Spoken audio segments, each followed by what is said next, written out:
my welcome, I'm going to call the meeting to order at 6 o'clock. Obviously, I am not Kathy Codian. I'm Elaine, I'm the vice chair. Kathy will be back with us at the next meeting. So first order of business, we will recite the Pledge of Allegiance. I just want to remind everyone that participation is and always will be voluntary. I pledge allegiance to the flag of the United States of America and to the republic for which it stands, one nation, under God, indivisible, with liberty and justice for all. Thank you. Next on the agenda is citizens' comments. Do we have any citizens' comments tonight? All right, seeing none, we will move on to our next bit of business, which is a student recognition. So we have some guests with us here tonight. We do. So we're going to ask Walter and Acting Principal Steve Cullinane to come up to the table, please. Thank you. Yep. Oh, no, I don't have my phone. She was just saying we should get a picture of you. So every year, I'll start and then I'll tee it up for Mr. Cullinane. So every year, the Worcester County Superintendent's Roundtable recognizes what they deem to be its finest. And this year, Walter was put forward, and we had a lovely lunch in Worcester, and it was just with so much pride that I was able to sit with you and have a lovely meal with you and get to know you. And the room was just full of such bright, articulate, professional young people, and it was just a real pleasure to have you there. So I know Mr. Cullinane is going to just mention one or two things, and then Walter, we'd like you to talk a little bit about yourself and tell us a little bit about you, okay? So we'll turn it over to Mr. Cullinane. It was an honor to go. I really enjoyed it. It was for my first time, so it was nice. I didn't get to go when I was a kid. I'm just going to read what the scholar profile was that part of the process. Walter Stadalnik, did I say that? Yep. Good. Has taken the most rigorous course load available at Neshoba over the past 4 years. If a class was available to be taken in AP, he took it. If it was only offered at the accelerated level, he was truly interested in the class, he took it. His goal since being in Neshoba has not been to obtain the highest GPA possible, but to learn and enjoy that experience. If not in the classroom learning, he could be found working with the robotics team, with any of their robots, playing his trombone with the symphonic band, or designing digital art on his computer. He possesses a curious nature combined with a powerful intellect, coupled with a kind and welcoming approach to all he interacts with. Walter's a wonderful person who is well liked by both his peers and adults alike. And I loved your quote that if you turn over to the first page, it's got your favorite quote there. And maybe if you could read that to us, because I just thought that was so telling, and that kind of represents, I think, how you think about things. It's in my book back here. It's right there. It's right there in the front. Yeah. Oh, right here. Oh, yeah. So it's, it was, we don't make mistakes, just happy little accidents. Happy little accidents. I love that. So, Walter, just spend a minute and tell us what your plans are. I know that we've had that discussion, but maybe just illuminate everybody around the room and tell us what your hopes are. Yeah, so sort of, the major that I'm looking at right now is biomedical engineering. And so, yeah, one of the things that sort of caused me to consider that is being on the robotics team the last 3 or so years. And so that's been a really big thing for me. And I just came from robotics, actually. Did you?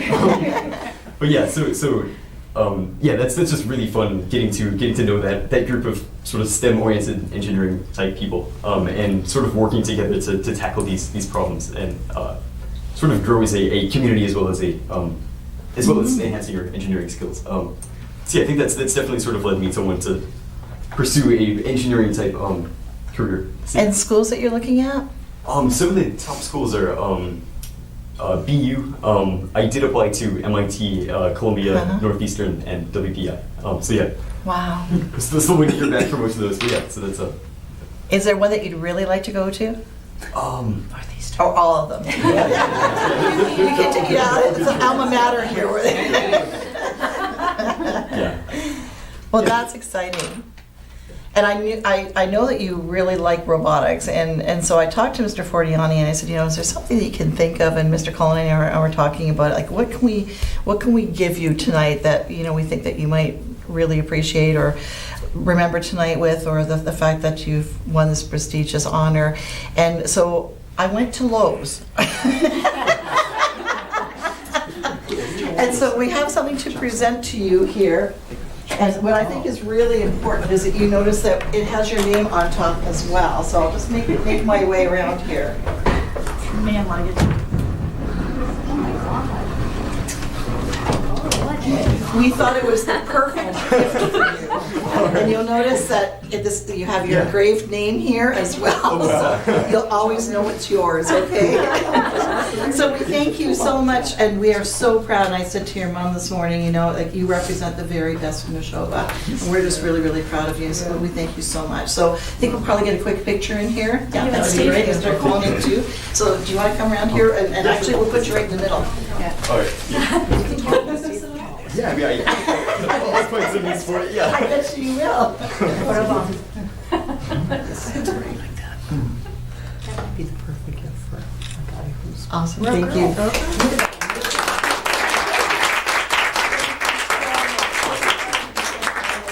Mom and Dad, thank you and congratulations to you both too. Thanks. Yeah, thank you so much. And I just want to say, as a graduate of WPI in biomedical engineering, I wish you the best of luck. And I don't know anyone on the admissions staff, but if you need anything or if you need any advice, let me know. So his dad also went to WPI, and he's actually been accepted already. Yeah. Okay. Just waiting to hear from the other schools to make the decision. All right, well, good luck and best wishes. Wonderful, And thank you. I think great things are Back to robotics. Thank you. Thanks for joining us tonight. All right, well, that was a nice way to start a meeting. Next is school committee chair updates, and I do have a few things for everyone. So I have another update from Attorney Norris. He sent me via email this letter this morning, which will enter into the record as well. It says, Dear Elaine, I am writing to provide you with an update on the investigation. The information gathering phase of the investigation is essentially complete, and I have just a few follow-up items to finish. I am working on organizing the information I have collected, and I am drafting a report. I am looking forward to our scheduled meeting in the first part of February, at which we will be able to discuss my findings. If you have any questions, please do not hesitate to let me know. So, Alita, I'll give that to you. And I have an update from myself on that same topic. Attorney Norris has asked for a list of our upcoming school committee meetings. I want to remind everybody that right now, only Attorney Norris knows what is in his report or is going to be in his report. It may warrant an executive session, redactions, like we don't know that yet. But we should have his recommendation on what that will look like in advance of our February 12th meeting in order to be able to address the issue at that meeting. So that is our update on the investigation. Are there any questions on that? Yes, he referenced a meeting. This is going to be the meeting with maybe you and the chair? He will probably, yes, we will have a pre-meeting that sort of says, I think you should have an executive session. It won't necessarily be like, here's what happened, here's all the contents of the report, but we should handle this in executive session. Nope, this is good to go publicly. Okay, done. Purely so that we can post it and follow all the rules of open meeting law. So will we decide at that point, or after that point, how we will disseminate the findings, whether it's a condensed version or modified version, or is that something that has to be discussed amongst the committee or just amongst the point people? How does that work? I don't know yet. Okay. I think we're still thinking about that. Okay. If you have thoughts on it, feel free to send them to me. Okay. But we're still taking his lead on most things since he's the only one that knows what the content is at this point. But I think by February 12th, whether it's a discussion among the whole committee or whether maybe there's something clear in there that's obvious, I just don't know yet. Okay, fair enough. Thank you. Okay. Next, Mrs. Hera at the high school had invited school committee members to student presentations last week where the topics were about persuasive speeches about topics at the high school that were important to them. It was things like start times, instituting school choice, what a new building might look like. And I know that Kathy and Mary were able to attend, so could you just say a few words about that experience? I'm glad to have the opportunity to publicly thank Ms. Hera and her senior English class for inviting us. And I know there were some school committee members who weren't able to. You teach classes, and so you weren't able to be there, but she also taped it. And so what I found was that it was, and so Kathy and I went, and also there was administration and other faculty there. What was great about this, the students really had done research on topics that were interesting to them, and they presented so cogently and persuasively. Some presented at that particular time, others had done a video, but all of them stood up afterwards and answered questions from their peers in the classroom and also from us. And we were able to offer some answers, maybe some different perspectives. Especially Kathy, as former principal of Neshoba, could give some history in regard to this. The topics that we saw on Tuesday, a week ago Tuesday, solar panels, school choice, creative land use in Lancaster, open campus, a new school building, and advisory groups on the high school level. So this was such an opportunity for us to see student voice and to hear student voice and to dialogue with the students. Also, this particular class got dual credit from Quinsigamond, and so at this particular time, their teacher Ms. Hera had received their transcripts. So it really was a thrill because she gave them out afterwards. The Quinsigamond part of the course had already been completed. That's how they were able to get their grades. So they had their grade, which was also their GPA. And to see the class, she did just a little ceremony and gave each one her transcript. And it was really fun to be there and to watch the students looking at a college transcript. We also thank them because they've been at Neshoba for 4 years. They've become, as well as the faculty, the real experts on Neshoba and what changes should be there. So they were leaving some of their wisdom behind, so to speak, and that was really moving too. So it was a privilege to be there. Oh, thank you. Yes, and there is an email with a link to some videos if anybody hasn't gotten that already. Speaking of student voice, so Mrs. Dumais and some other teachers at the high school have invited school committee members to attend and listen in on the student voice PLTs that are coming up. I believe there's 4 dates in the next 2 months, and the first of which is next Wednesday, the 5th. It's an early release day, so it'll be starting about 11:30. Quick show of hands, is anyone planning on attending that? Okay. And I should be able to as well. Good.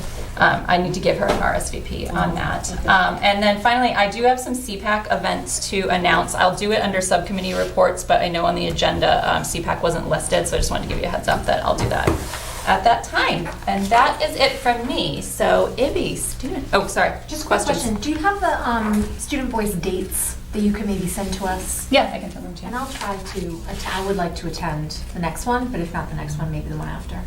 Sure. And it's relevant to the policy subcommittee. So. That's very true. All right, any other questions? I should have. Okay. All right, Ibby, take it away. Sure.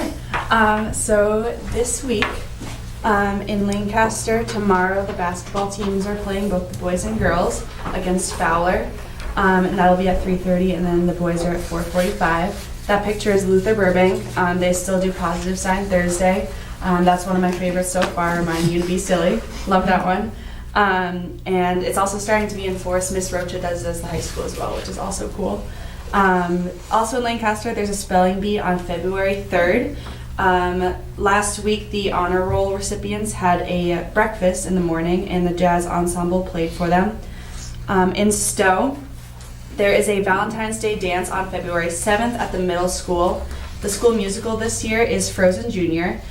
So rehearsals are underway, and the show will be at the end of March. More basketball games tomorrow versus Toronto at home, and the grade 4 band and choir concert is February 4th at 7 o'clock.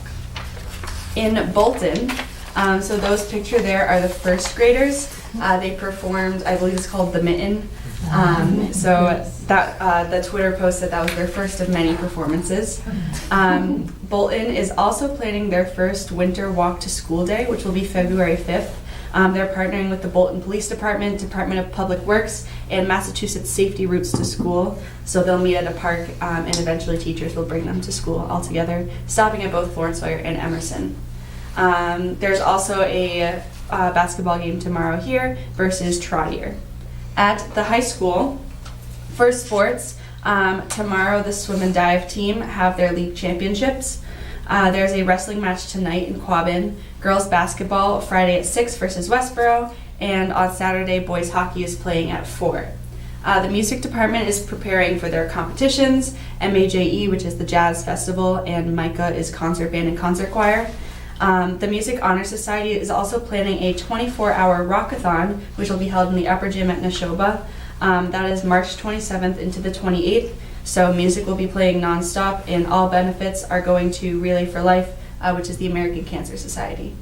Finally, if you know anyone looking to get rid of an old prom dress, Neshoba Drama is collecting them. If you have any, you can contact Emily DeMeo. There's her email, or you can just drop them off at the high school in room 213. That's what I have. Thank you. Thanks. So then superintendent's report. Great, thank you. So the high school visioning update, Jake Foster spent some more time in the past couple of weeks at the high school visiting classrooms, attending student presentations and working with high school leadership on next steps for the high school visioning process. Next week, he will help lead a faculty meeting for all high school staff to introduce the MSBA process and work with faculty on visioning for teaching and learning at the high school moving forward. The Visioning Committee also completed and submitted 2 major grant applications for this work in consultation with Jake to help the facilitation of this work. We didn't have the standard down. That should be I bet you do. Do you have it 1, 2, 3, 4? Mm-hmm. Yeah. Okay. Yeah. Good enough. Thanks. That work is really exciting. It's really moving forward. We'll see if we get either of the grants to help us with this additional work, some foundation grants that are out there that are available for us. And Mary Murata and Kim Early have been working with Jake to, and Todd as well, to prep those applications and send them off. And so the team met again today, I believe, with the department chairs. I think you're here, Steve. So I think that meeting went very, very well. So that was great. And then I believe next week that department chairs and Jake with the team will move out to the full staff on Thursday. And I believe that they're looking at doing breakout sessions around and just continuing to work through this. I think it's, I think it can be a challenge if you're not used to thinking beyond your classroom and trying to think to that next level, whatever that looks like. And I think that our folks are doing just a tremendous job. I'm getting really positive feedback from them and saying that they're just really enjoying the process. So that's terrific.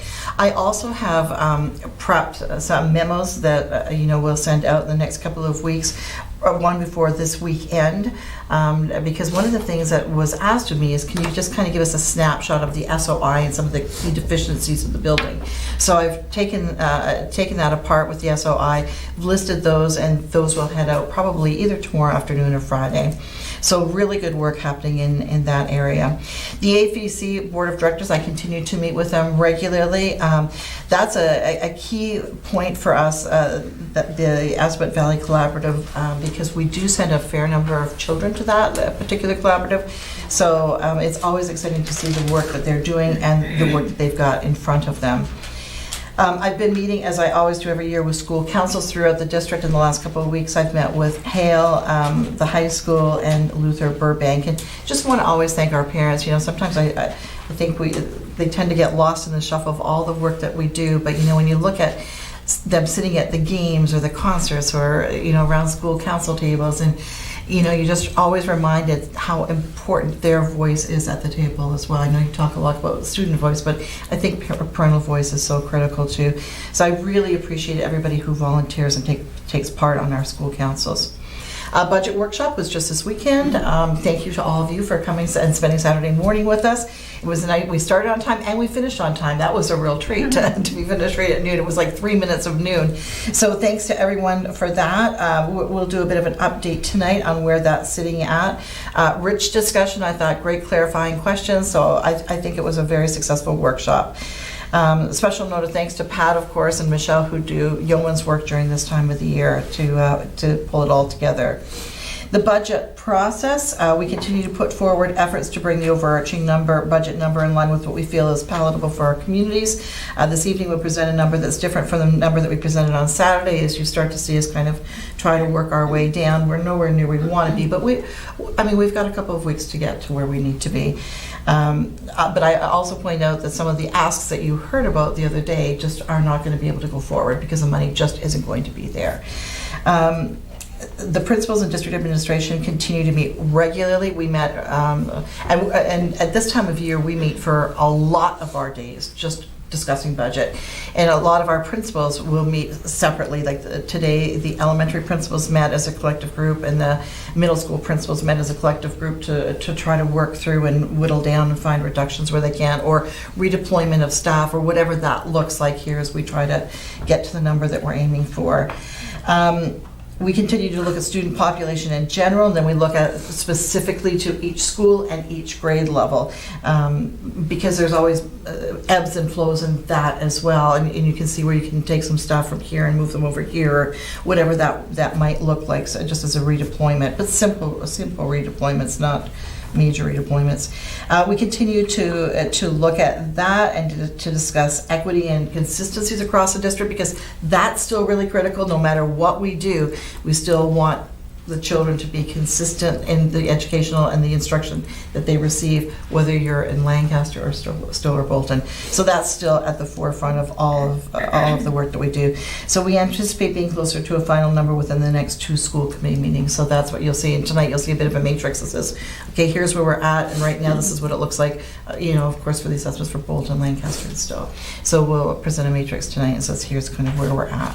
So that's a snapshot of the work in the last couple of weeks. Any questions on any of this?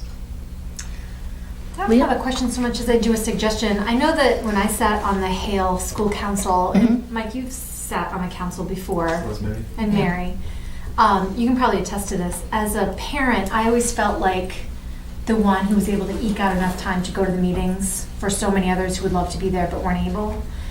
And that there was no real mechanism for me as the parent representative to gather information from other parents, so that I could be more of a megaphone as just as opposed to an individual voice. So I know that my voice was valuable, but I think that there might be an opportunity that we're missing there on the school council. It's kind of like the parent survey on the calendar and things like that we kind of sometimes do at the last minute. So I wonder if we could encourage the principals to create a structure to use that parent not just as one voice, but as a vehicle. Have you got an idea? So whether or not it's, they meet once every other week. I'm not sure. I think it's every other week we met. Maybe even just like an email to create for the parent on the council, or some sort of Dropbox for suggestions.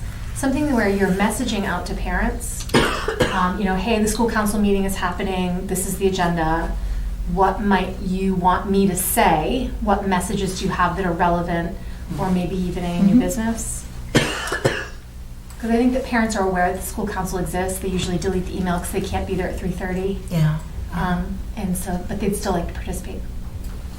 It's interesting too, the high school one, it was the young man that's a student rep, and it's interesting because of course I watched him from Bolton grow up, and now in his 4th year over there, and he was talking about the building, and he said, he says, yes, I know the class that I have to wear my coat into, and I thought, my goodness, again, it's just so interesting to hear the student voice when you're talking about these kinds of things. So I'll definitely bring that up with the principals. I think that's a really good idea. Yeah, thanks. Anybody else? I have a question. On the visioning, do you have a broad timeline as to sort of what he's doing when? Like, is it 6 months? Is it a year? Who will eventually he be talking to? And are any themes starting to emerge? I think it's too soon to say themes. I think that really at this stage, they're still really in that organizational mode. We started as a very small group. I think the first meeting, there was maybe only 6 or 7 of us around the table, I think that first meeting or 2. And then from there, we've kind of grown a little bit larger and a little bit larger. And I think that was the intent. And once we kind of got a flavor, or as you say, themes that have emerged or whatever from the staff, then I think, the next step would be to go out to the community and say, okay, here's a skeleton of what we're seeing, and then, get parent feedback, student feedback, that kind of thing. So I think that they're preparing like timelines, if you will, and I've actually seen the drafts of it, and it's, I think it's well articulated, and I think what he's going to present on Thursday too is the different modules and how they all work within timelines. So I think there's a couple of different modules? Yeah, the MSBA modules, yeah. So I think that how do you tie all of this together, really? So yeah, I had thought too about the notion, and now that you're saying it, of even having Jake come and present to school committee and say, this is the work that we're doing, and this is what it looks like so far, and know that it's a, work in progress, because it really is a work in progress. Sure, And, I think even, Steve and I were talking about this earlier, I think the staff even felt more comfortable today, the department chairs, than the first time, because you kind of have to take it and synthesize and process the information and start to build a foundation of what this is all going to look like.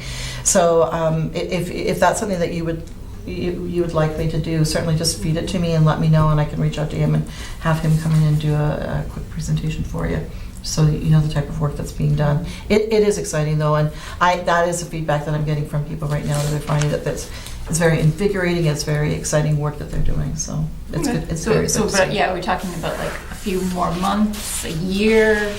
No, I think that we're looking at trying to pull that education plan together, because we really need that education plan to be with us in in that feasibility stage. So I think that's probably within the next 6 months to a year. Okay. I think that's, and remember that we are not working with MSBA until June 1st of 2020. So we're just getting the head start on it, saying this is what we're thinking, this is, so there's nothing really codified right now, other than just the fact that this is what we're starting to map out as we move into this. And I want to say again, and we have no preconceived notions, like as a, if the feasibility study, for example, goes down and isn't supported, then it's all over with. Do you know what I mean? So you don't know where the process may stop, or it might be sooner, it might be later, it might not be at all. So I don't think we are going into this saying, hey, this is what we think is going to happen by any stretch, but we are prepping ourselves so that we're well prepared and well aware and have something very articulate to present. So I think that's our goal right now. Okay. Any other questions on that? I will present a little bit more on that when we get to that section. Yep. Okay, thanks. Thank you. All right, moving on to new business. We have a guest here from the Chieftain Press. Yes, we do. And Melissa, so come on up, Grace, come on up, Melissa, and you can introduce yourselves.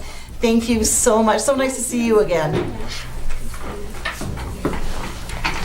So we had spent some time talking over the last couple of weeks, and I think that both Melissa and Grace, and I, again, I'll have you introduce yourselves in a minute, present such a wonderful energy. And as we were talking about the Chieftain Press and the role that it plays, and some thoughts that we had, and certainly they had more than I had.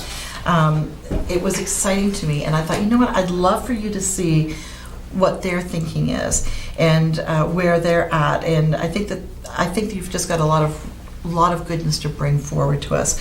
So Grace, why don't you start by introducing yourself? Hello, I'm Grace Fiore. I'm a senior at Neshoba, and I'm also the chief editor for our school newspaper, the Chieftain Press.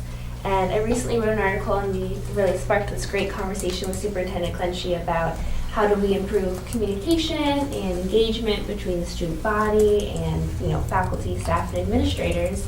And we really wanted to start a positivity column or program, if you will, to kind of feature that amazing work that's going on in the community. I'm Melissa Foley-Bracco. I teach English at the high school, and I am the advisor for the Chieftain Press, so I work with Grace. Right, so this sparked from really good conversation that we had, and we were talking about the idea of this column that we could start, like a Did You Know? Because there are so many great things happening at the high school, and I think oftentimes either our community isn't aware of it, or even the students that are there at the school aren't really aware of it, and we have services and things happening that kids might not know about. So as a student journalist, technically, so it's Grace's duty and obligation to inform our public. So Grace and I brainstormed a couple of ideas. So we're gonna throw those out there today and say a few more things, and then Grace will share something with you as well. Possible future topics for articles, the overview of the MSBA process, which you were just talking about. Grace had an opportunity to meet with Jake Foster today. Oh, great. I didn't know that happened. Oh, that's wonderful. Yeah. Yeah. And so we were able to chat for a little bit, because there might be students who have heard things here and there, but it's like, what does that look like? What's that all about? And so that would probably be Grace's first article. And then another option too would be the crisis team that we have in place. And after conversation with Superintendent Clenchey, you know, students either don't know about it or know about it and don't know how to access it, or don't know who at the school they should go to, but we have this set up and they should be able to access that and understand what that's about if they should need it. If I could just speak to that for half a Yeah. second, and that was one of the things, of course, that came out, is because as adults, you say, okay, we're ready to put the crisis team into play, and everybody know, like, the adults all know who's on that crisis team. Excuse me. And so when I was sitting and speaking with some of the students, it was interesting, and I was saying this to both Melissa and Grace.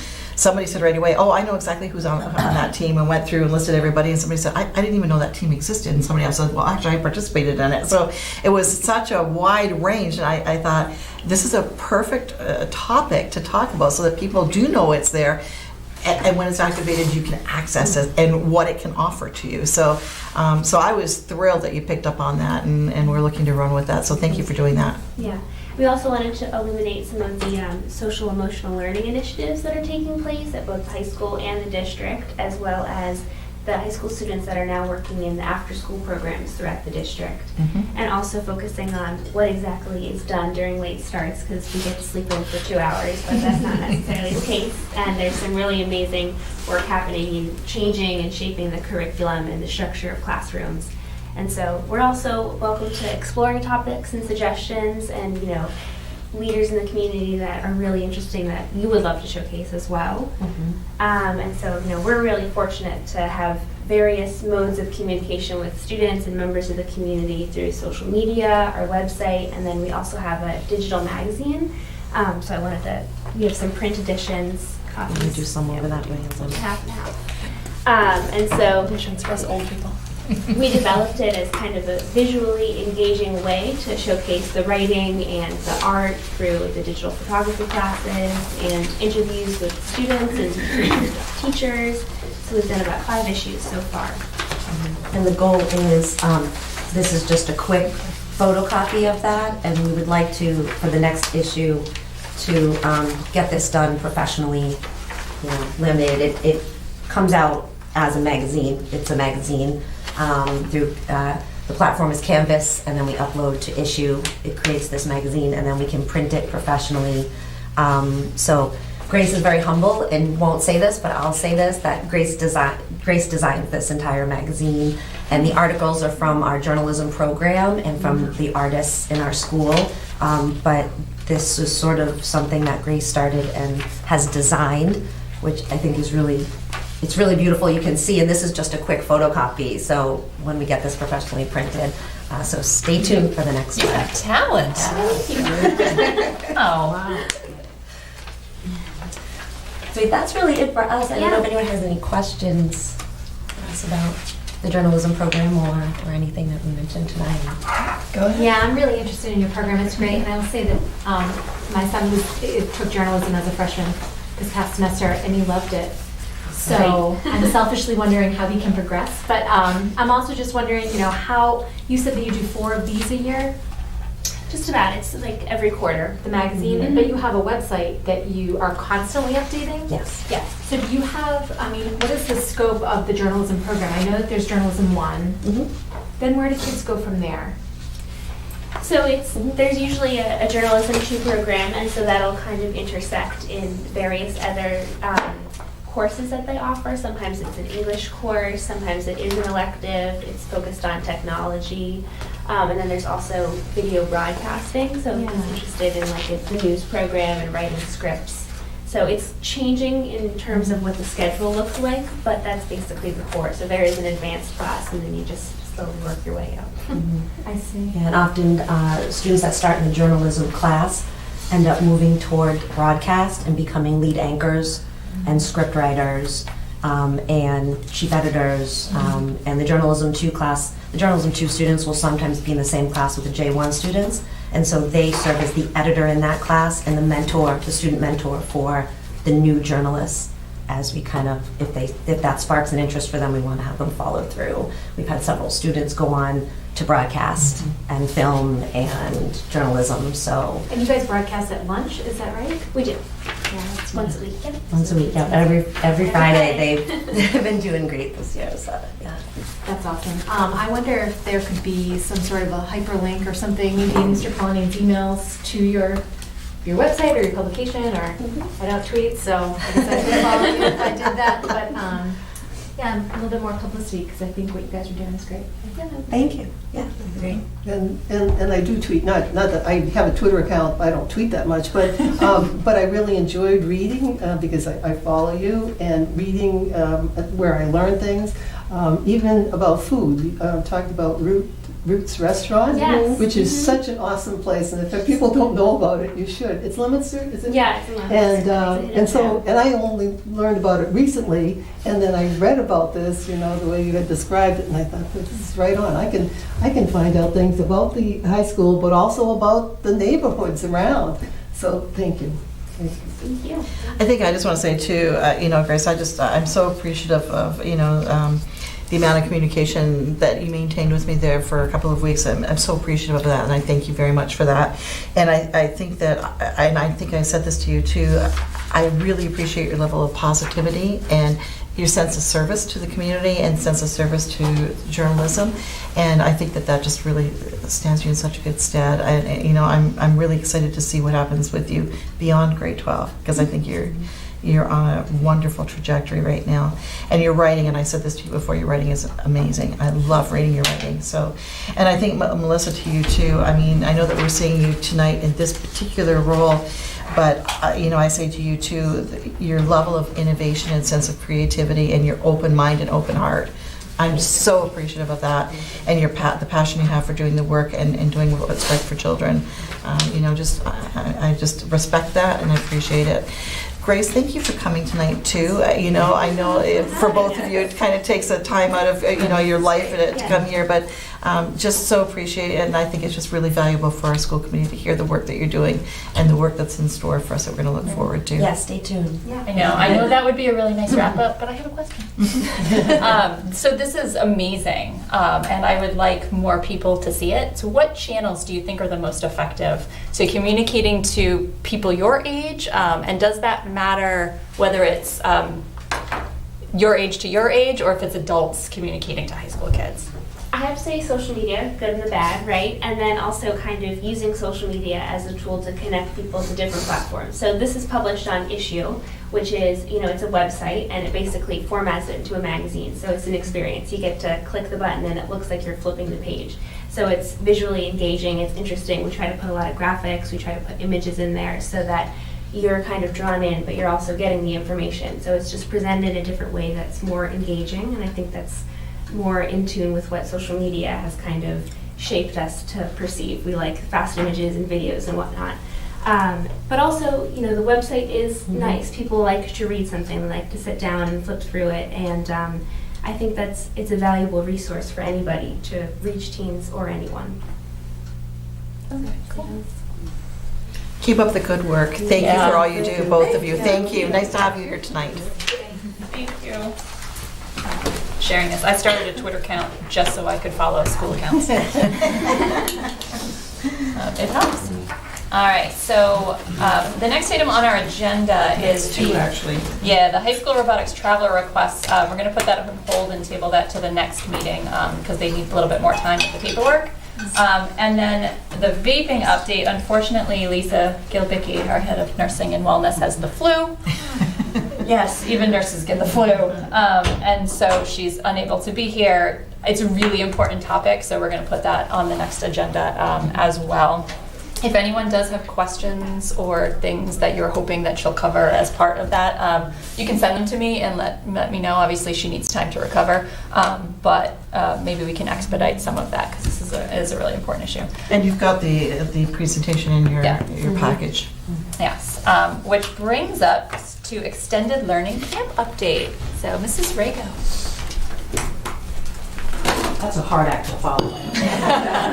That issue, I'm going to make it happen.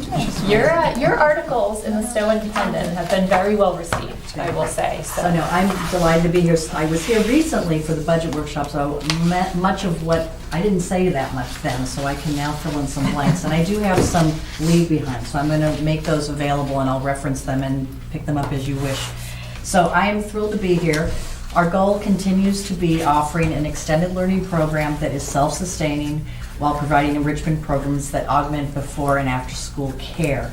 And I was thinking about some images today as I was getting ready for the presentation, and I thought about a kaleidoscope, because every day is different in extended learning. I mean, we have what I call a creative structure, but it changes based upon the personalities, the time of year, all of that. And so I like to think of it as a kaleidoscope of learning. And I believe that what distinguishes us and what I hope to convey tonight is really the pride that our staff and children take, both of them, in exploring and growing. It's pretty amazing. Just for today, for example, when I went down, I taught yoga earlier, and this little boy, honestly, he was knitting a hat for himself. I mean, seriously, he didn't want the pom-pom, but he was knitting a hat because his buddy Logan had done the hat the day before. A guy, I love that, and so that's what I'm talking about. There's this ignition of wonder and excitement, and I think that that's really the basis of social emotional learning. So I'm pleased that that is the district's #1 goal, because it is what we embody as a program. We'll go to the next slide, and I do a quick snapshot. I believe Mike likes numbers. I think some other people like numbers too, so I'm going to have us go to the next. Oh, I'm sorry. It's sitting right there. Is it this one right here? Yep. No, the arrow. The little arrow on the side, Oh, there we go. not in the middle. There we go. Yep. Yeah? Maybe? Maybe I can't see. Maybe I need to have new glasses. It's very small. I'll push something. Wasn't on. Oh, for now. Well, there you go. That would help. Okay. So it's that one. Okay, good. All right, now let's do it from here. It's a good slide.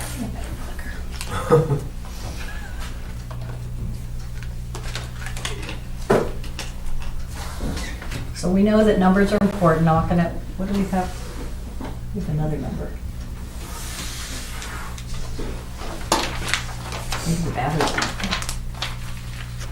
So I'm going to just preface by saying I think about our staff, and it is an interesting way to think. It's really like a family, because the students come to us sometimes after a very long day at school, and our staff really embraces them as family. And so I think it's useful to take a look at the numbers, mostly so that we can appreciate the dynamics of our program. Bolton, and I'm going to just kind of go across very, very quickly. It's identified by site on the left, and then AM numbers, PM numbers, and I only identify kindergarten because of the ratio piece that's important in our staffing model, and then the number of site coordinators. So our desired staff to student ratio is 1 to 12. With kindies, I like to call my kindies, it really should be 1 to 10. Bolton, our largest site, it's pretty straightforward, is our center school site with a pretty robust wait list at this point. And yet the percentage of kindergartens is slightly less than the other two sites, but it's still a lot, it's still a good amount of numbers. With that said, we've agreed to move forward with a third site coordinator for that site, which I spoke about briefly at the budget workshop, and that's going to be an important position to fill. I put it up there because I have someone tentatively, but we need someone with more experience. And I have to acknowledge our high school aides. Honestly, I can't tell you how great they are. I really can't. I mean, every time I meet with them, and I have Michael over there on the left-hand side, very excited to see him. He's a wonderful asset to the program. And we have between 2 and 3 per site, and they come in at different times because of the sports and whatnot. So that's just important to acknowledge, and I'll tell you a little more about a high school initiative later. Next slide, please. Enrichment highlights. We have 2 sort of different opportunities for enrichment through the program. One is our multi-week programs, which I schedule throughout the year, usually 6, 8, or 10 weeks, depending upon the given program. Those are reasonably priced to families. we'll stay on that. And I'm not going to read through every single one, but you can see for yourself that there's a variety. I will tell you that yoga, which is what I teach, is free to the students. I'm not going to charge them because I'm here and I love to do it.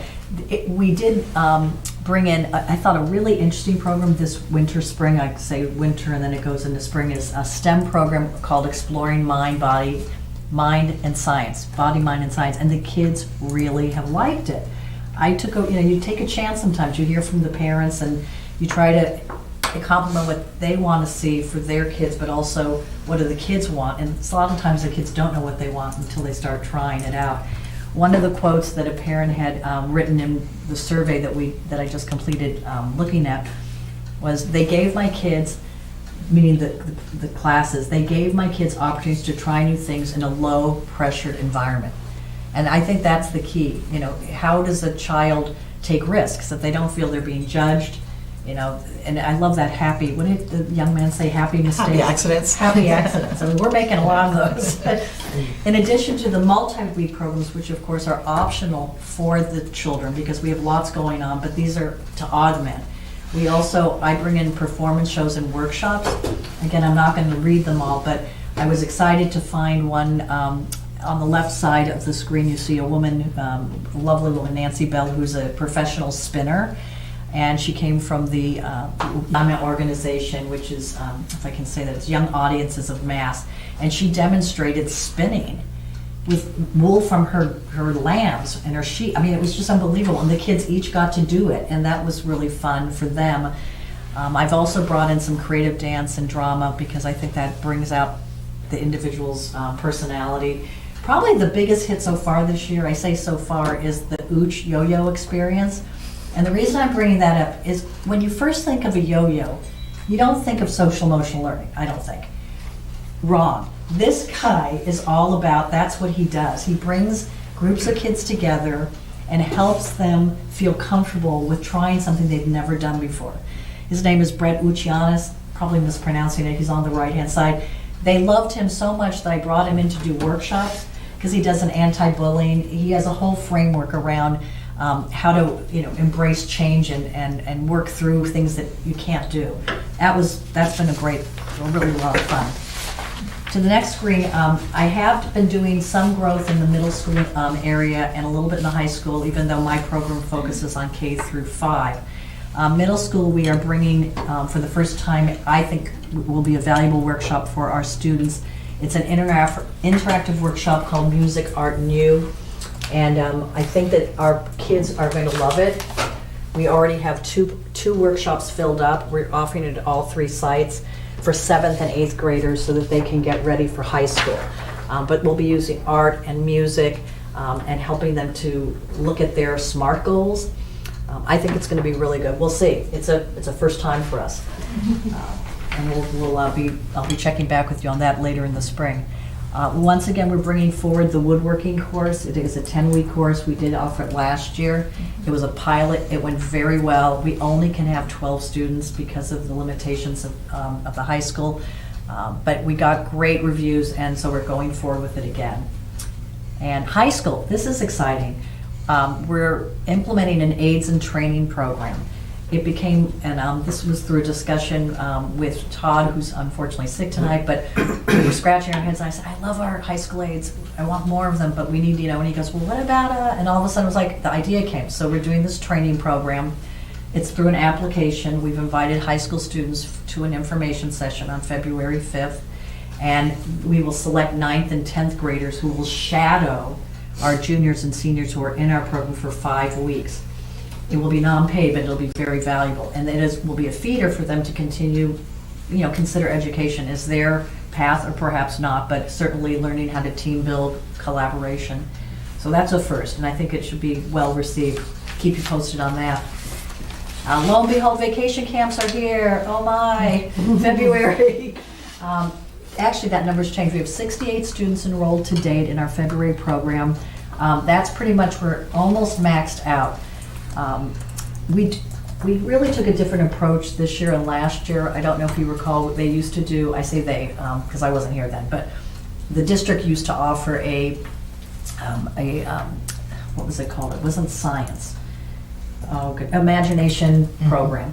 Anyways, I scratched my head, and too much of the survey from the parents said they wanted more diversity, more offerings, I should say.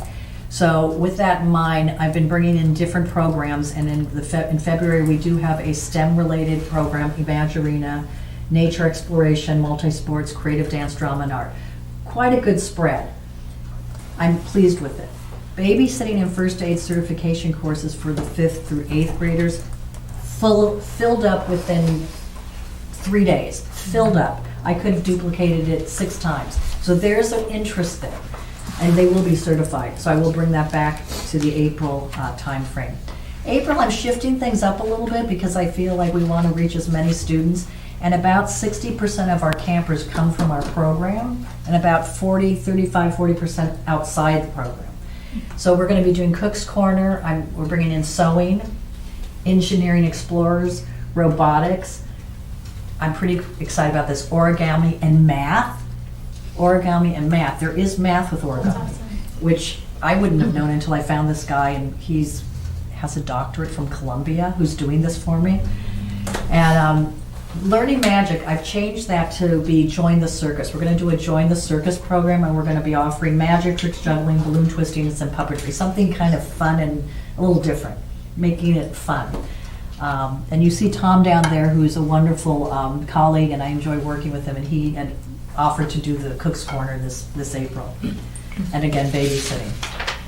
And then just to wrap it up, because I know that my time is limited, even though I know there are 2 people who didn't present in front of me, but I can't take that time, so I have to be mindful. Family outreach and communication, making connections and building trust. The bi-monthly newsletter, I think, has served a good purpose. It is not a fancy-dancy newsletter. It's not the issue of what you saw, but our parents are reading it. I'll leave you copies. I publish it every 2 months. It offers some social emotional information in my corner, and then other updates. We are doing different events this year. I brought in an author who did a wonderful event with the kids. You'll see in that one slide where his hands are up, and the reindeer is me there because I volunteered to dress like a reindeer. And he read his book, and it was on recycling, which was really, really cool. And the kids brought in toys that were slightly damaged to give back to the community. It was a good message. It really worked out well, and we did it at all sites. We're offering a free family workshop in March by Donna Shea, and her topic is Love Has No Limits, but Parenting Does. And I gotta tell you, all of us, all parents or not parents, can benefit from this workshop. I wish I had had this workshop. So I think the staff will benefit from greatly. I just wanted to close because I wasn't allowed to have an extra slide, but I can at least say this, okay? Our parents' survey results have come in. The responses were received on January 10th. We did the same survey last year at the same time. I added a few little new things, so I wanted to just share with you the results because there's a couple areas that I want to improve on, some areas that we're doing well on. So in terms of happiness and comfort of our children, 1 to 5, 1 being the lowest, 5 being the highest. 87% rated our program 4 or 5 this year. Last year was 84%. So we're going up. Professionalism of staff, 91% rated it 4 to 5 this year. Last year, 83.5. Really happy with that. Overall quality of program, we dropped 2 points. So I'm not sure what that's about. I have to go back and read some of the responses. We were at 90% last year, and this year 88.7%. Communication with families, 92% say it's just enough. 7.1% say too little. Last year we improved just like a margin, like one percentage point. And the new question that I included this year was communication method preference. Most, as I kind of suspected, prefer email communication, and I've learned short is better. Bold, I hate to say bold, but subject, you got to learn how to do it. And I still get questions from what I've written because not everyone wants to read. Our second most preferred was the newsletter, so that was comforting, but I want to see about making that digital. I think I have to talk to Grace. I'm pretty sure I have to call her. And then the other pieces, the flyers, website, and the school messengers were all 3rd, 4th, and 5th. So I'm excited. We've got a lot going on. The kids continue to surprise me on how much they want to learn. You know, we got some artists here. We've got some carpenters. We've got some soon-to-be police chiefs. I mean, you'll see some things in the print that we've been doing that are also fun. I'm going to close here. Questions are welcome. Questions? Go ahead, Mike.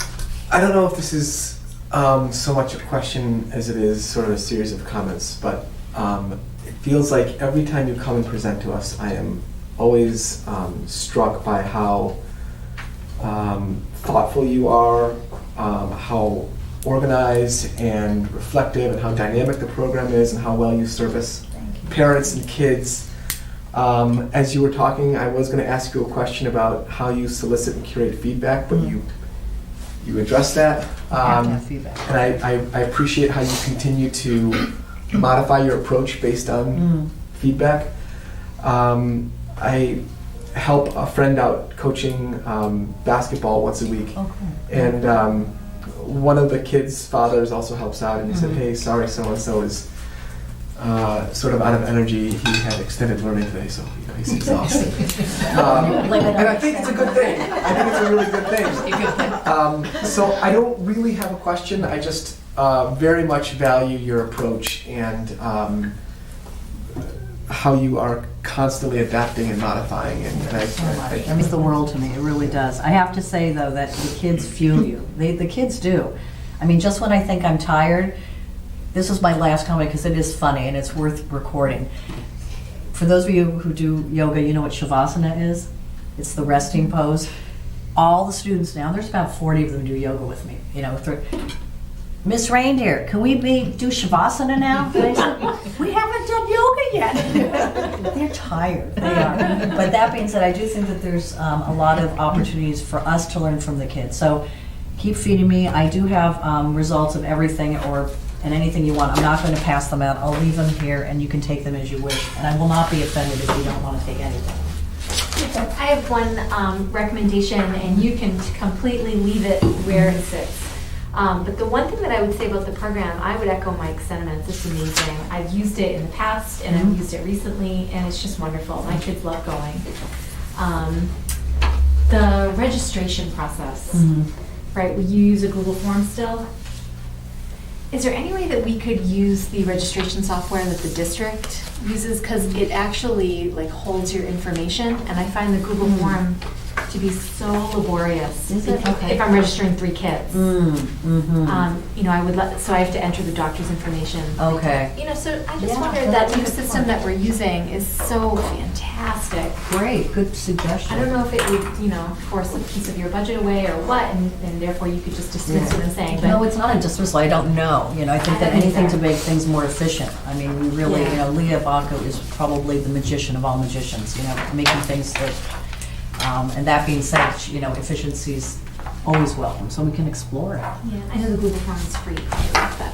It is free in public, yeah. But thank you for having me. I appreciate it, and have a great rest of the night. Raina, just quickly too, before you go, so I think that's a really good idea for us to take a look further into the registration piece, and I think we can certainly do that. I'm just sitting here thinking too, can we tie that even in with the type of stuff that we're using right now with Tom Hoole's program? Because that was a program that we had looked to see at one point in time. Could we extend that? And I'm just sitting here thinking now, I think we can. I think we may be able to purchase another module that would be that's separate from. So under My School Bucks, you mean? Yeah. Yeah. Anyway, we'll take. It's a great suggestion. We'll take a look and see if that isn't something, because I remember looking into this about 4 years ago.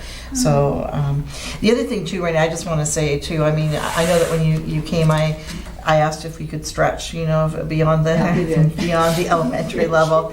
And here I'm sitting here tonight, and I'm looking at what you've done. And I mean, the middle schools just really took off last year, and we've got some work to do. There's more to be done. I just have to figure out, because I do think that the middle school would benefit from some of these enrichment programs, but. What's interesting is I had a meeting with Bob Romer the other day, and on a completely different topic, you know, it was interesting, and this came up, and we said, yeah, remember when? This was just like a little idea way out there, and look at what you've done with it, you know, and now the notion of moving up for like a mentorship program to the high school, like, it's just so cool. So thank you for stretching. You know, people help you stretch, that's the other part, so thank you for giving me the opportunity. So speaking of the mentorship program, actually, you said the high school aide, the mentees are not paid. Are the high school aides, like, is it a part-time job for them? Or do they get school credit or anything like that? No, well, I can tell you that many of them will, of course, benefit from it on their college applications and whatnot, and I have written references as well, letters of rec. But they're paid at a minimum wage for the district. You know, it's reasonable. I don't like to have them work too much more than 3 days a week because I know they have other commitments, and then I have to do the juggling thing. Right. But they are very, very responsible. Yeah, and then the mentees, of course, it's a 5-week training program. It's like a shadow program. They'll be there for an hour and a half, you know, once a week, enough to get a feeling and to see if they like the vibe. And we'll see how it grows. We'll see what, you know, I have 5 kids who have signed up for the information session so far, and I don't know how many applications I'll get, so. But you know, Raina, even that component, I think back to a couple of years ago where we were at, and I'm looking at Anne Marie, and, you know, some of the things that we were experiencing, you know, that during that early time period to where we sit today, no comparison. I mean, you've done yeoman's work, and just so appreciative. Thank you. Thank you so much. Thank you. All right, Pat for employee insurance update. And Anne Marie. Don't forget. Takes 2 people to find that. We don't have our rates yet. Basically, we don't have our rates yet. Maya had their big annual board meeting on Saturday while we were in our budget workshop. So I did get an email from them telling me what the overall increases were. So I'm very hopeful at this point. So we're just waiting for the rates. I email them continuously, and I'm hoping to get them by the end of the week. I was hoping they'd just say, will you give her the rates and get her off the email? So that's where we stand right now, and it will probably be a piece of the next meeting. You'll see some kind of a change, you know, as far as that goes. So that's it. Any questions? Yes. Questions? Speaking of just numbers in general, I mean, we're still waiting for other numbers too from the state right now. And that's why, you know, when we take a look at budget, I mean, yes, you look at reductions, but the revenue coming in is also a big piece for us. And we're still waiting for some of those numbers like this very number, because that will affect that bottom line, like that's sitting right now, you know, whatever it's sitting at. So remember, it's just really critical to remember that this kind of thing is critical to the bottom line of whatever that increase looks like. Okay, any questions for Anne Marie or Pat? No? Okay, awesome, thank you. Thank you. That was easy. I'll be back. Yes, we'll see you in a minute. However, next we're going to talk about potential third Bolton School Committee member. I think this probably should be retitled Population Review, because that's what it says in our original agreement that we should be doing. So Mary is going to present to us. But it's funny because I think it was the very first meeting that you were on the school committee. You said, hi, we should review the population. And so Kathy at that time had said, okay, go do the research. Let's see when we did it the last time, and let's get started with this. And it's taken a while, but that is not your doing. All right, I was almost going to say that you should do this, but let's see. It works fine. It works fine, but I just aim it toward you. So the question did start off, and because I'm one of the Bolton reps, and one of my first questions, even before I was elected to school committee, was, could Bolton be entitled to a third member? And so I contacted Pam Powell, who is Bolton's town clerk, and she and Bolton's town accountant, the Notchka Rogers, they were also wondering the same thing. And so we looked at the regional agreement, and we tried to find out. So here's the language in the regional agreement. But you can look at it, and but I'm going to talk at the same time. So a little bit of history. This isn't my first stint on school committee. I was on school committee 1987 to 1990. When I served on the Emerson School Committee, and we had 5 members, I was also elected to the Bolton Stowe Union 47 School Committee because Bolton and Stowe were in a union. And then because I was a high school teacher on leave from Hudson High School, they said, why don't you be the representative to Neshoba Regional High School? And that's the one school that was regionalized back then. So little did I know that I was on 3 school committees, 3 years. I counted as 9 years experience. Anyway, if we look at the first regional agreement of 3 towns, it's dated 1994. Stowe had 5 members, Lancaster had 5 members, and Bolton had 3. Then with the next iteration of the agreement, which is dated 2003, Stowe has 3, Lancaster has 3, and Bolton has 2. So you probably had, this is the language that starts right off. Most school, regional school agreements are more or less boilerplate, and one of the first things you do is you talk about how you determine membership. And so the population of the participating town shall be determined every 5 years in accordance with the town's annual census as certified by the respective town clerks. The census will be reviewed by the Regional District School Committee to determine if the number of representatives elected from each town is within the standard 10 to 16% deviation in compliance with the 1 person, 1 vote ruling. So let's look at that a little closer. I have a question. Okay, a question already. Okay, yeah. Shouldn't we be looking at all 3 towns, their populations, because certain towns may have grown significantly since it was lastly evaluated? And for example, Stowe may end up with 5 representatives again. So, yeah. We'll get to that. Okay, you might not have had a chance to see this. To start off with the every 5 years, this is a document right here that gives the dates for the membership schedule for review. And it starts off in 2001, but then the agreement itself was amended in 2003. We look at 2006, 11, and 2016, and there is no record in the school records or town records, because we were looking for this to say that this had happened. Anecdotally, Pam Powell said that she hadn't been asked for certified census numbers in her 12 years as Bolton Town Clerk.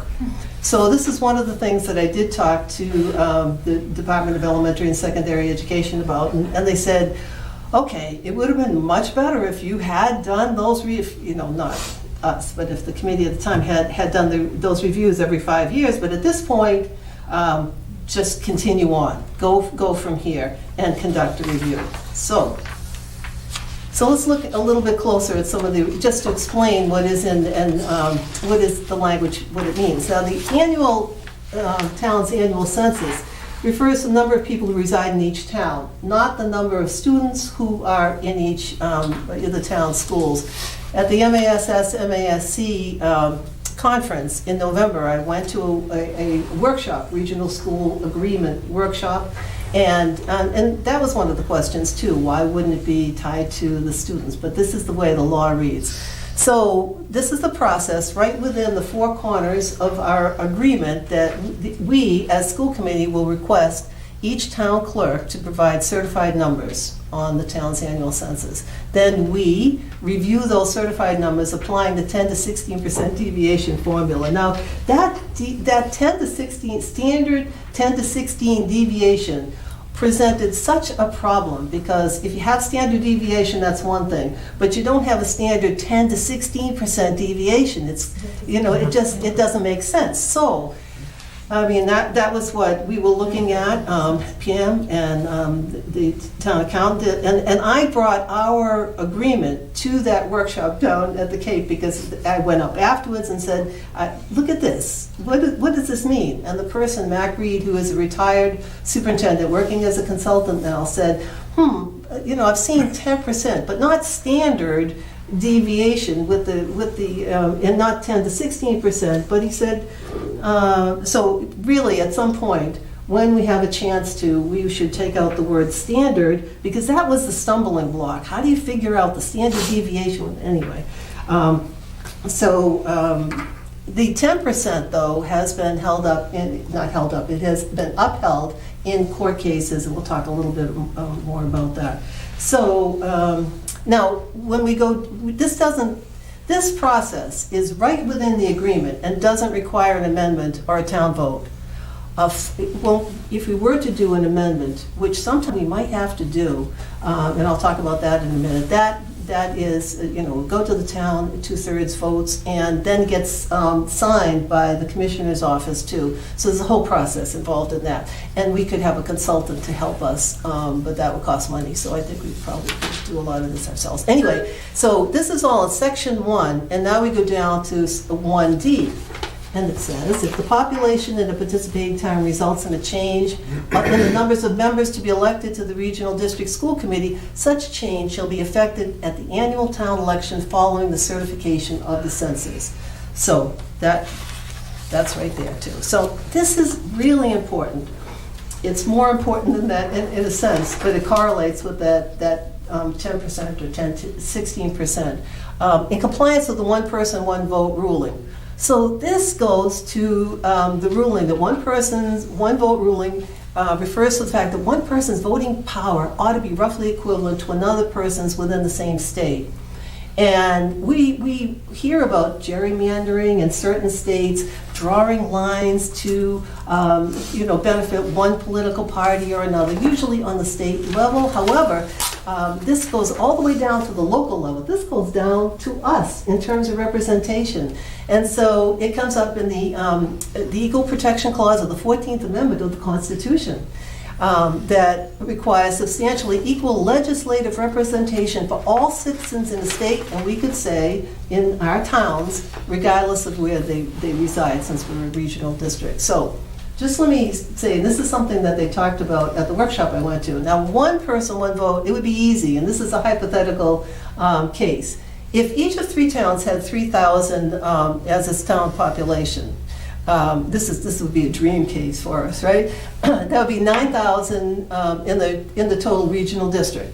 And each town had 3 school committee representatives, and each school committee representative would be representing 1,000 residents. Therefore, across the district, the representation would be equal in compliance with the one person, one vote power, voting power regulation.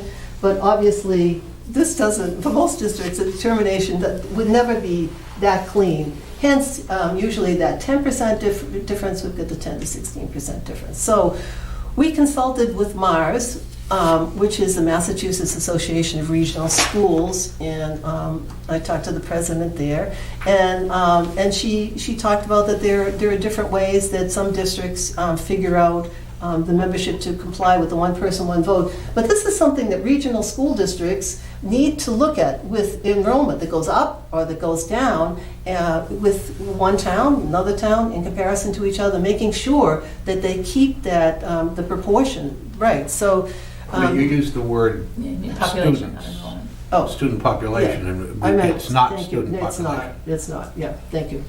There's a reason for I that. had two of you to correct me. But, all right, so DESI is reviewing our agreement and contacting the legal department regarding our membership determination, which we got a call today that because our 1994 agreement, the 2003 amended agreement is following suit. It's consistent with the process in 1994, so we can proceed without having to do an amendment with that. However, if it turns out that we were to at some point, let's say there was enough town population for Bolton to have another member, which it might very well mean that Stowe and Lancaster would have additional members.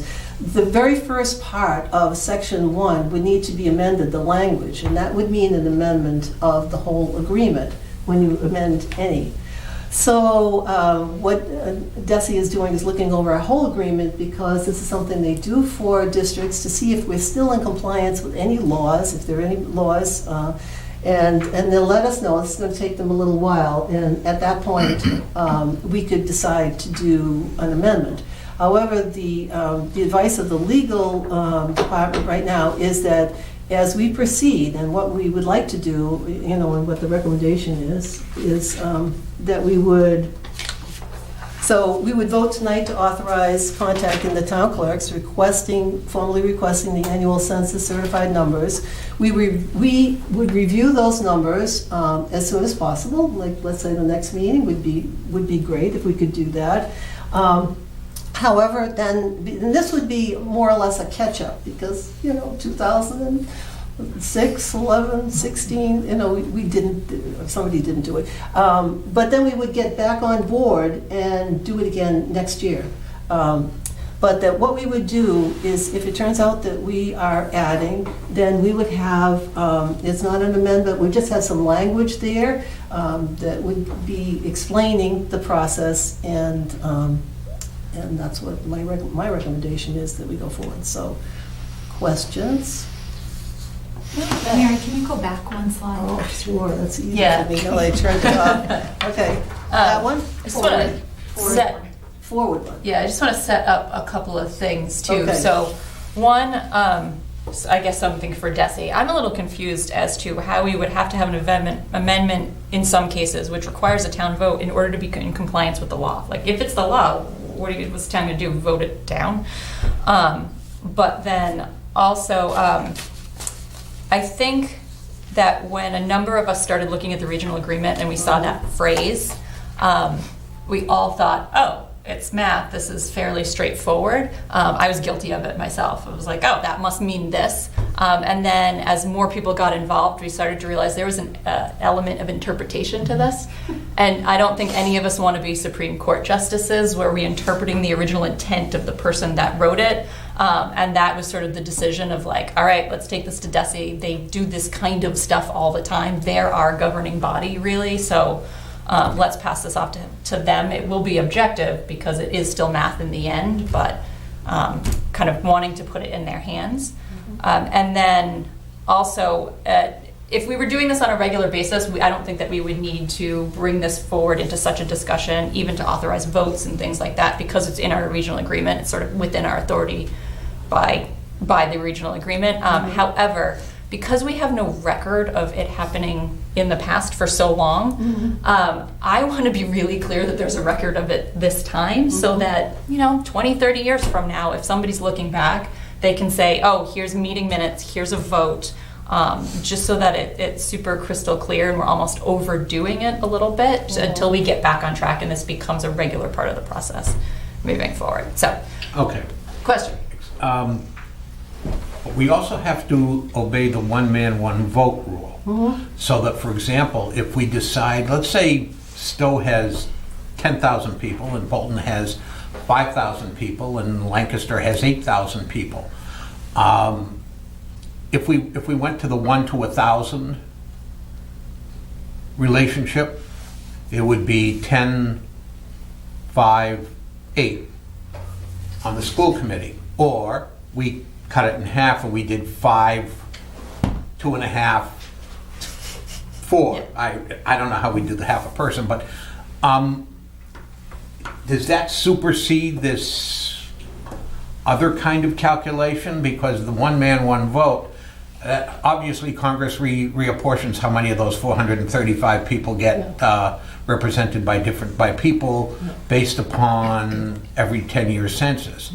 So you'd add up those total populations you had, and then you would divide by the number of representatives to find out how, what would be, if there were 8, or if there were 5, you would divide that number, and then you'd find out how many each one was representing. And then you take the population and you measure it against that. The DESE has a formula that we're going to be able to use. It's on an Excel spreadsheet that we're going to be able to use. So is that like the foundation formula? I don't Certainly hope not. I don't think it's it's that not. complicated. It's not. From what I understand, and we will have that as our tool, and I'll get that to you ahead of time, and so that will show us, because then the town's population, each town's population. It's just that each one of us needs to be representing approximately the same number of residents In each town. in each town. Yeah, yeah. No, so you put the whole total population together, because we're regional, so. You know, when you see, I think, am I answering your question? Yeah. Okay. If the total population of the 3 towns is 15,000, Yeah. okay? Do we still do it proportionally? Now you're going to divide the number of 15,000. representatives into 15,000. You're going to get a number. But wait a minute. Yeah, When you say that, you mean we stick with the same 8, okay. so divide that into the 15,000? Could you make it like 16,000? That means we mind. don't really So change anything. No, that's only the first step. Then you take the actual population of each town and you look at, there's a way that they figure But you're how, limiting- how it goes with that 2,000. Now it's 2,000? But you're limiting the number you divide by the existing 8. The current 8 members of the school board, you're just making each one of them represent more people. Well, Is that what you're saying? No, because now you're going to take the actual number and look at how many, if somebody's 5,000, somebody's 4,000, how that relates to the 2,000. And it's part of the formula that they will give us. And we'll find out if somebody is like +8, or somebody is -13%. And so then we'll be able to see the deviation. The whole thing is. So theoretically, if all of the town's populations have risen, Mhm. do we end up with more members of the school committee? We could. Possibly. It seems like there's both you have to satisfy one person, one vote, and the relative population of the towns. You have to satisfy both of those conditions. So you make a whole. Yes, which sort of gets it, for me, it feels like there's a least common denominator argument somewhere in here, and it's complicated enough, doesn't seem like it should be complicated, but it is complicated enough that it will come down from DESE, and hopefully they can explain it better than we can understand it, because I mean, I don't even understand it yet. And it turns out that regional agreements have to be signed off by the commissioner's office. And that, when I went to that workshop, that was the first time that many of these regional districts were hearing that. And so it's there are a lot of places. And when I heard the stories, when they tell stories of regional, how many, and they have lots and lots of members in lots and lots of towns. And I was thinking how fortunate we are for the cooperation and the goodwill that goes on among the 3 towns here. So anyway, we will get the commissioners, they actually do that at DESE, then they look it over, and then they send it over, and somebody, puts the signature. Right. So in some ways, I'm somewhat happy that we're deferring to DESE as a dispassionate arbiter, because I think I shared with you earlier, some of this stuff does confuse me, and I'm going to ask you a question. I don't want to belabor the point. And if you want to say this is exactly what DESE is going to be swooping in here for, that's great. But I think of this 10 to 16 range as the sweet spot. And if our numbers fall below 10%, that means the gap between the towns has been closed. And if we are outside the 16, that means that the gap has gotten bigger.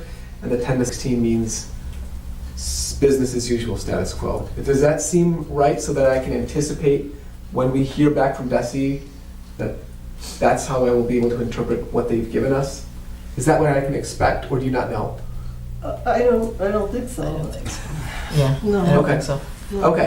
Okay, so for the I record, don't know I'm the very answer to that confused, but it sounds like we're all a little bit. I do think that when she Okay. comes back next time with some of the more concrete information that she's not able to present right now, I do think you're going to find that your answers are going to be your questions are going to be easily answered, to be honest with you. It is really complicated to present, and I think, Mary, you did a great job tonight, because it's a really complicated topic. And you're right, there are pieces there you say, I just don't understand this at all. So, and I have shared with both Elaine and Mary, Rhoda Schneider is just outstanding as the top legal expert that they've got in DESE. So if she says something, you can take it to the bank. So I'm really thrilled that that unit is looking after this. I just have one more question. This was a regional agreement between the 3 towns. And I wonder if the towns have any purview whatsoever in this, or is this exclusively the prerogative of the school committee? In other words, are we deferring at all to the towns for any reason, or is this simply the school committee? Not at this point, what we're looking at, this is school committee. If we amend, then the towns come into this. But at this point, this is school committee. It's within the four corners of, it's right in the district agreement. That it is a It's a school committee? Absolutely a school committee. However, I mean, it's very important that we contact our town clerks and that they will For give the us numbers. certified numbers, yeah. But- and So that's- that brings the town in a sense. I mean, this will be very open.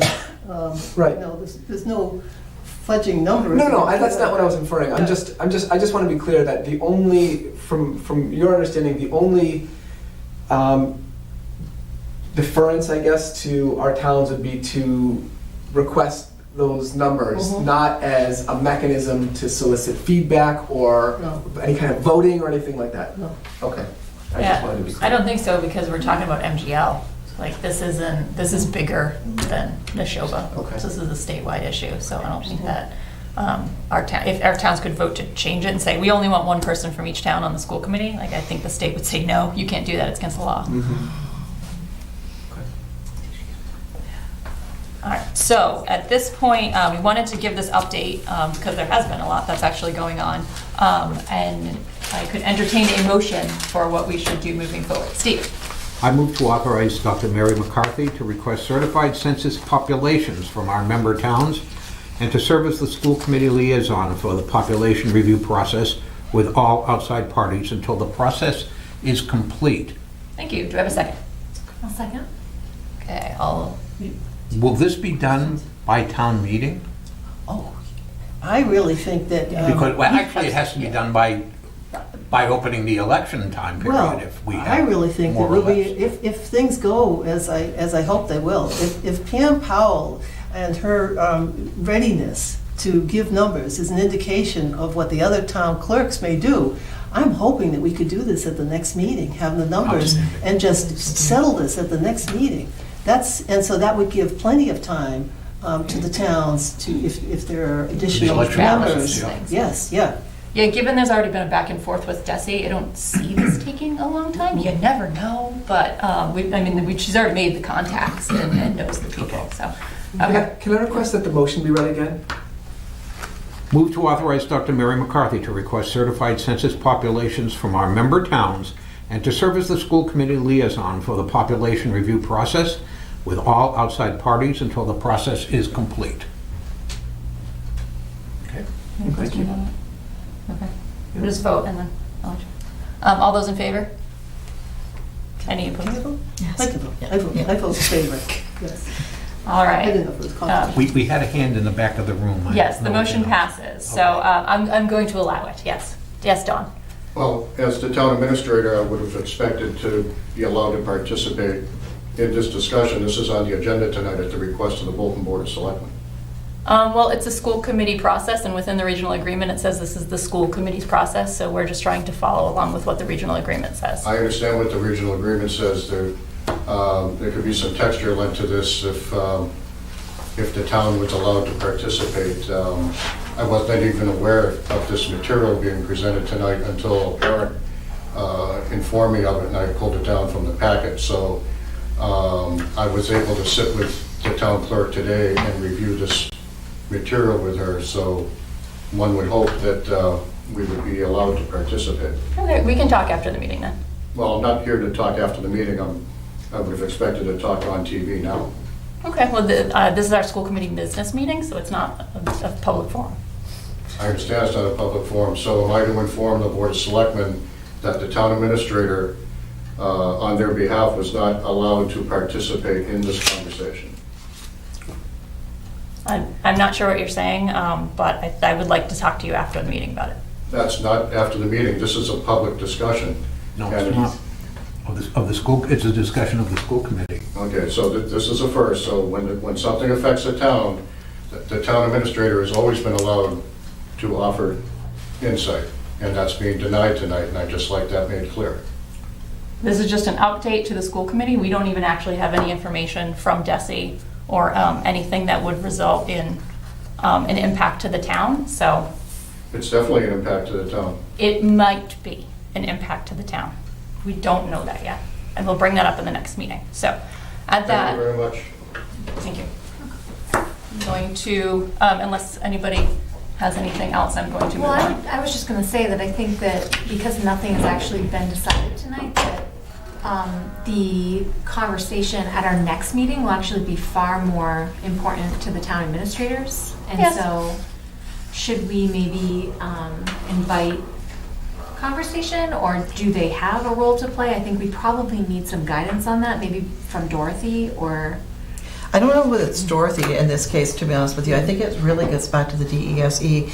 And I think, too, the other thing that I want to say is we actually had this in the parking lot since I think your very first meeting.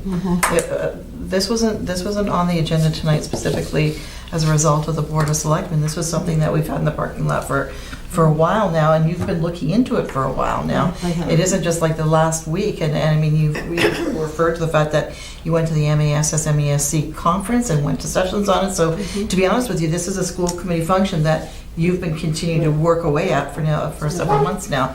He was here for citizens' comments. He could have said something then, because it was on the agenda. We're allowed to speak. It's true. I mean, we're following process and we're following the law, so I'm not sure how much room for interpretation there is there. Yeah. And you know, certainly this is awkward. However, just today, Dawn invited the Bolton reps to the next selectmen's meeting, which would be right after our next meeting.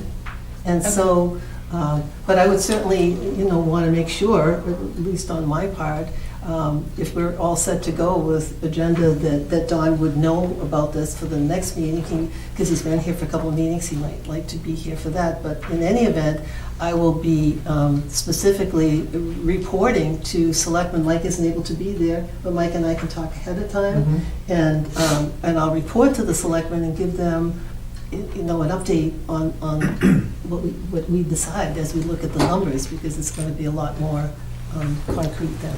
You'll have much greater specificity at I that will, point, yeah. you know, Yeah. than you do right now. And so I think, Leah, you articulated it beautifully, you know, as Steve, you did too. And keep in mind, this is school committee meeting. It's open to the public, but it is a school committee meeting, so. So, I think, oh, sorry, can I just add one thing, sorry, Mike? I think the other thing too that we strive really hard for, and I think that kind of goes back to your point too, is we generally don't report out to other boards until this board, this committee has made decisions. So you going after the meeting makes perfect sense. You know, if that meeting was like next week, it wouldn't make any sense, but because it's fought the night after, that would make perfect sense. I'm sorry, Mike. that's okay. I just, I think as a matter of process, and maybe we can talk offline about this, or now, it doesn't matter to me, but just to sort of circle back to Don's concerns and verify that we are doing exactly what it is that we ought to be doing, and that, you know, what I heard from Don was that this was a first, and that towns are always invited to have these sorts of discussions. So if in fact we are doing exactly what we need to be doing, that's great. I think it's probably, as a matter of practice, a good idea just to confirm. I think that, you know, Mary, in your conversation with a DESE, you might want to ask them. We could also have Kathy reach out to Dorothy. In that case, that would be a Dorothy question for regional school districts and, you know, that kind of thing. And I think, too, it's not lost on me. I mean, we work very closely with all three of our units, and this conversation has come up with the three town administrators at the last meeting that I was at. So I just would want you to know that both Orlando and Bill weighed in on that conversation too. But that was totally different than this. This is where the work needs to happen. Yeah. So, and it's a tough topic. It is a tough topic. It seems to me that I just need one more piece of clarity here. Nobody is making a judgment call in this scenario. This is going to be told to us what we must do. Must do and or might have options. They may offer some suggestions, and then you may end up doing whatever. We don't know. Tonight is a we don't know what we don't know night. But we put it on the agenda because we've had this discussion, we followed along with it, and we wanted to present tonight. I think Mary did a great job with it. So, no, nothing has been decided as we're sitting here because you have no specificity, as you say earlier tonight. That's why there was no motion tonight, other than to say, yes, Mary, continue to please act as our point person, and yes, please go and get now the certified census. So I think that it would probably be important, because I didn't realize that there would be options. I thought that they were just going to enforce. There might not be. We don't know. But there may be, right? So my thought is, if we are presented with a menu of options, even just 2, that those are put in some sort of advanced packet so that citizens can come and comment. And therefore, if we're asked to make decisions next meeting on this, that people have the opportunity to weigh in advance. Otherwise, if they're just telling us what we have to do, That's there pretty need simple. be no discussion. Fair enough, fair enough. Can I ask something? Sure, Joe. I'm sorry, I know we've already That's okay. moved on this, I don't want to belabor this point, but I thought I heard Dr. McCarthy say something about the fact that somewhere along the line, and I have to tell you, it's hard to get your head around this, the legalities attended to regional school agreements and the amendments thereof. But I heard you say something to the effect of that there may be required some type of amendment, some sort of add additional language or modified language to the regional school agreement. Now, this is really, let me see if I have the agreement.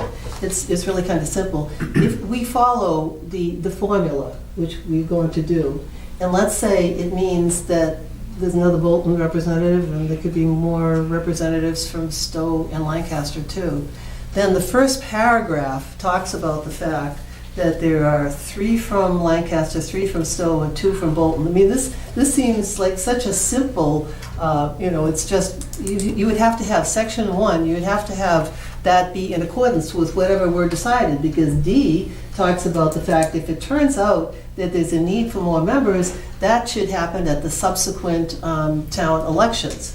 So that is all there. But if we were to change anything, like even take out the word standard, which would make it so clear instead of standard deviation, any changes mean an amendment is needed, and then it does go to the town, and it goes to town meeting for a 2/3 vote. So at this point, Desi is saying to us, you don't have to do that now. It might be nice to have a little note to that effect somewhere, but many school districts are, as they look at their regional agreements, they need to be amended because of some law. Maybe ours won't have to. And so they're outdated, because 2003 is a long time ago. So anyway, it would be worth it to do it right now, and they're saying that we do not have to. It's right, what we're doing, this process is right within the agreement itself, No. and it's school committee. I'm sorry, There it is. Yeah, Go ahead. I'm not, it's not so much, what it is that Thank we you. would amend the agreement to. What I was asking more or less is about the process attended to actually crafting the language for an amendment. And I'm sorry that Mr. Lowe left, because I really would have liked him to hear my comments. Maybe he'll watch later. But I think that past practice throughout the Commonwealth is such that when there has to be an amendment to a regional school agreement, that's a collaborative effort. It That is. there's a subcommittee Yes, established, right. and that members of the select boards and other members of the Yes. public are then brought into that process. Absolutely right. Okay, so I'm right. It's a I'm going whole. to stop clock. You're I'm right twice a day. You're right. It's a much bigger process. Okay. It's a big deal. It is. Right. But at this point, we don't have to do that, because we're going with the process. And this is the ruling that came from DESE today from the legal department, and we'll get it in writing too. So that's where we are. However, as they review the whole agreement, if there's something else that they're going to recommend that we change, then exactly what you said, Joe. The town comes into it. They would be part of a committee. We could have a consultant and spend some more money. I mean, there's all kinds of things that we could. That's the workshop that I went to. It was on amending regional school districts, and you're right about that. Yep. You don't have to do that. Like I said, I'm going to stop clock. I'm right twice a day. So. Okay, well, you were right. All right, is everybody okay with this topic for the time being? It will obviously be on our next agenda. Thank you, Mary, for your outstanding work on this. I would say my pleasure. Moving on to old business, which I have a feeling will be old business on our agendas for years to come. The MSBA. Yes. So I'm going to have Alita pull up some sheets. So what I had mentioned to you last time about the feasibility study and the fact that we would like to put this on the spring town meeting warrant. They sent us the language, which is like a page long, like when you see the article, it's very long. And I had suggested to you last time that they were going to help us to try to come up with a number, whatever that number would look like in terms of what do you think it should be. What I didn't realize is that they were going to, what they really meant by that is we're going to give you information and you can try to figure out whatever that number is going to be. So here's where I'm sitting this evening, and I'm just going to kind of go through some of this quickly. We'll look at this, and I'll show you the columns that I'd like you to kind of focus on, and then really we're going to spend the most time is at the last 2 pages of this. But so you can see this information. What you really want to look at is a feasibility appropriation here. So you see like there's 1.3, 900,000, 1.2. These are the districts, these are the schools, and the enrollment. Now keep in mind that our enrollment sits at about 1,000, right? Sometimes it goes just under, sometimes it goes just over 1,100, you know, that's the ballpark that it's in. And this is, by the way, a draft that we got, so I'm not sure how long it's a draft before it becomes into something concrete. But so, for example, like Ashland is looking at redoing their David Mindus School. It's got 628 students. They felt that their FSA appropriation should be about $1 million. But these are all elementary schools, so that's the key to be looking at here, okay? So if you can just go to the next page, we'll look at it quickly, please.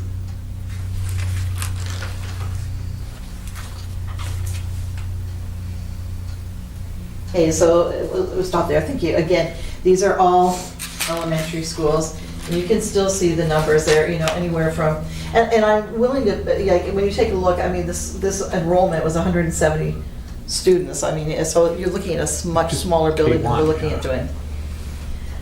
So let's go to the next one, and you can just follow those numbers. Okay, again, here, these are elementary. Again, the same sorts of numbers, but you can see some are higher. Here, this one here this is Wellesley, 2.5 million for a small school. Keep going. Thank you. Now, these are your middle schools, but you're seeing, again, the numbers are still around that million mark as a general rule of thumb. And you're looking at numbers, a couple numbers here that are a little bit higher, but still not to the high school. So keep going one more. There we go. Thanks. Okay, so now here we're looking at the high school configurations, which is more where we would sit, right? And I just highlighted, and these are 2019 numbers, so these are probably more current, obviously, than the earlier numbers would be. But take a look at the student populations. Now take a look at the appropriations. So you're going to see a number more of the, 2 million. I'm not suggesting that, but I'm just saying you're seeing because you can think of. It's a lot different when you're building a high school than when you're building an elementary school or even a middle school. And so these are the numbers in this ballpark here. There's Waltham there at 1,600 students at 2.2 million.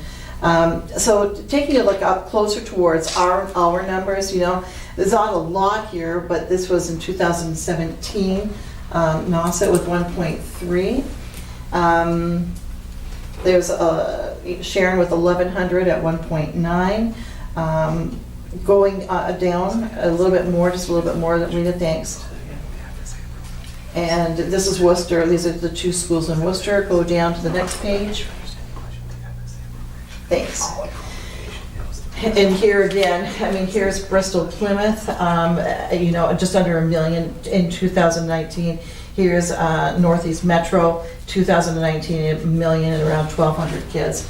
And they've said to us all along when we've had these types of discussions about feasibility studies, it would probably be anywhere from high 800, 900 to 1.2 million. That was always the range that they gave us. And so when you see this, you say, yeah, that makes sense, because that is kind of the range that we've said for the last 2 to 3 years that that's probably where we thought we'd be. So then they suggested that I reach out to these most recent schools and say, okay, is that exactly where you kind of came in at, or are you in the middle of doing this right now? Where do you sit right now with that? Because I really, from this, I've got no idea. I can't tell. So, we had talked about a couple of things. I don't need a vote from you. Well, I don't need a vote on this anyway, but, direction from you. I can wait until next meeting. I can call these school districts and see, how close they were. But honestly, you're seeing that it continues to be right at that million mark, that ballpark. So I'm not sure what direction you'd like me to go. If you'd like me to reach out to each of these districts and see where they were at, or do you want to do something like borrow up to, like, for example, that we did with the leach field and oil tank, where I think we set up to 600,000, but I think we borrowed we were just right at that 500,000 mark. So, it's always nice to have a little bit of extra room if you need it, but I think we've shown due diligence here with that in terms of that particular borrowing. So, Steve's suggestion or thoughts? Yeah, the thought is that the feasibility studies would normally take about a year. So if they started in 2019, the odds are they're not complete yet. Maybe we need to talk to some of the schools in 2018 because their feasibility studies should be finished. And from their original amount of money that they had thought they needed, what did they really spend? That might be a way of narrowing it down and getting us a better idea of what that and I'm happy to do that. Cost us. Yeah, I'm happy to do that. Seems to me more realistic of dealing with the ones who are complete. Well, what did it really cost you? Yeah, and then maybe put in a cost of living allowance or something. Well, and I wonder too, like, I hear what you're saying, but I can imagine that I think it's still worthwhile to call those 2019s because they would have done the got the bids in, and probably we would already know what their bids were coming in at. So I think that it's still of value to call some of the 2019. You're absolutely right, but I think that there's value in connecting with the 2019 folks as well. It's a fair point because it's not clear from that spreadsheet if that amount of money for each school was enough. Well, that's exactly you run over? that's my concern. And what happens if you run over? You have to go back to the towns and ask for more that money. that way. That was only my thought when you're dealing with the ones that are already complete. Well, we said $1 million, but it really was $1.6 million or something like that, or it was really 900,000. So, that looking at ones that are complete, because even if you originally say, well, it's going to be $1 million, but it comes in at $1.2 million, you still got to pay the $1.2 million. Yeah, Mike. A comment and a question. The first is the comment. I'd be willing to bet that if you were to graph the FSA appropriation against the respective town budget or the FSA appropriation against the population, you would see that equation emerge. You would see a really clear trend, and then you'd be able to predict with greater ease. And I think it'd be a little bit more palatable from a public standpoint how we're coming up with our estimation. That's one thing. And then the other question is, do we have a strategy on how we're going to deliver this to the towns? Do we have a way that we are going to incrementally inform, update, and share so that this doesn't just come up and it's like, oh goodness, there's... So that's a great point. And again, that's part of the emerging work that we're doing right now with Dr. Foster. And we actually had this very discussion, I think a week ago, as we took a look at it. And for example, I've got, like, I wouldn't say in the hopper, but kind of in the hopper, 2 memos ready to start to roll out, and I wanted to wait until this meeting tonight before I sent them out. And because one of the things that's come up time and again is, I don't want to read through the SOI. Can you just give me some of the salient points of what are the deficiencies that we're looking at in that building? And so what I've done is I've created 2 memos right now. One is really just looking at the actual facilities and the structures and things that are in desperate need. For example, the roof over top of the guidance department and the kitchen is severely degraded. Those types of bullet points, if you will. But then the second memo actually looks at the programming and the limitations that we've got for instruction right now. And so it's kind of from a different lens, but I think nonetheless equally as important. And what I really did was I kind of followed the SOI and how the SOI was crafted and kind of put it into a couple of different buckets ready to roll out. Now with that then, Todd and I also spoke at some length about what I'd really like to do, and we'll probably have this created within the next week or so, is on our website, a tab that anybody can go to and see all these, like even this kind of thing, we would drop that in there. And so that people can start to see processes as they're starting to, the timelines that we were talking about earlier with Dr. Foster, as he's creating those timelines, that could be dropped in there. And so, and to your point, you're exactly right. This will probably be on the agenda almost every single meeting from here on in, because there's always things happening with this, right? So I want to keep you up to date, and we hope that this keeps our community up to date. So we're kind of looking at creating that legacy, and we're thinking further, even beyond right now. We're seeing it as just a tab until we get to a certain point, and then we can see turning it into its own website. And Danvers did that as well, and I think I'm not sure what you're doing in Lexington, but I certainly, again, we can talk offline. You can tell me what your thinking is on that. Well, just as a reiteration to what I think you were alluding to, the more creative we can be to delivering this information, because I think different people consume in different ways. Definitely. Whether it's a memo, or whether it's a blast, or on the website, or how, as many creative ways as we can. I think that more is always going to be better than less. One of the problems I think I'm having, and certainly, when I went to work on the first memo, is it's just too long. That's too much, and I thought, this is not digestible. I've got to rethink this. Mm-hmm. And so that's a great point, and I'm not sure that I've landed in that, as you talked earlier about finding that sweet spot. I looked at it tonight just before I came in, and I thought, I've got to do something different. So maybe even breaking that first memo down into 2 memos, and maybe, rolling it out. Yeah. And even just general updates, like the fact that the high school staff now, that initial team that started has had a couple meetings and is feeling really good about the work, and the fact that they're all set now to carry this forward on Thursday. Okay, that's exciting. I'm excited to see what happens on Thursday. And so there's stuff always happening with this right now, but I really want to stress, we are not saying that this is because we're getting a new building, or that is not. It's just looking ahead and saying, where's this journey going to take us? And I think that's exactly what I said in the memo.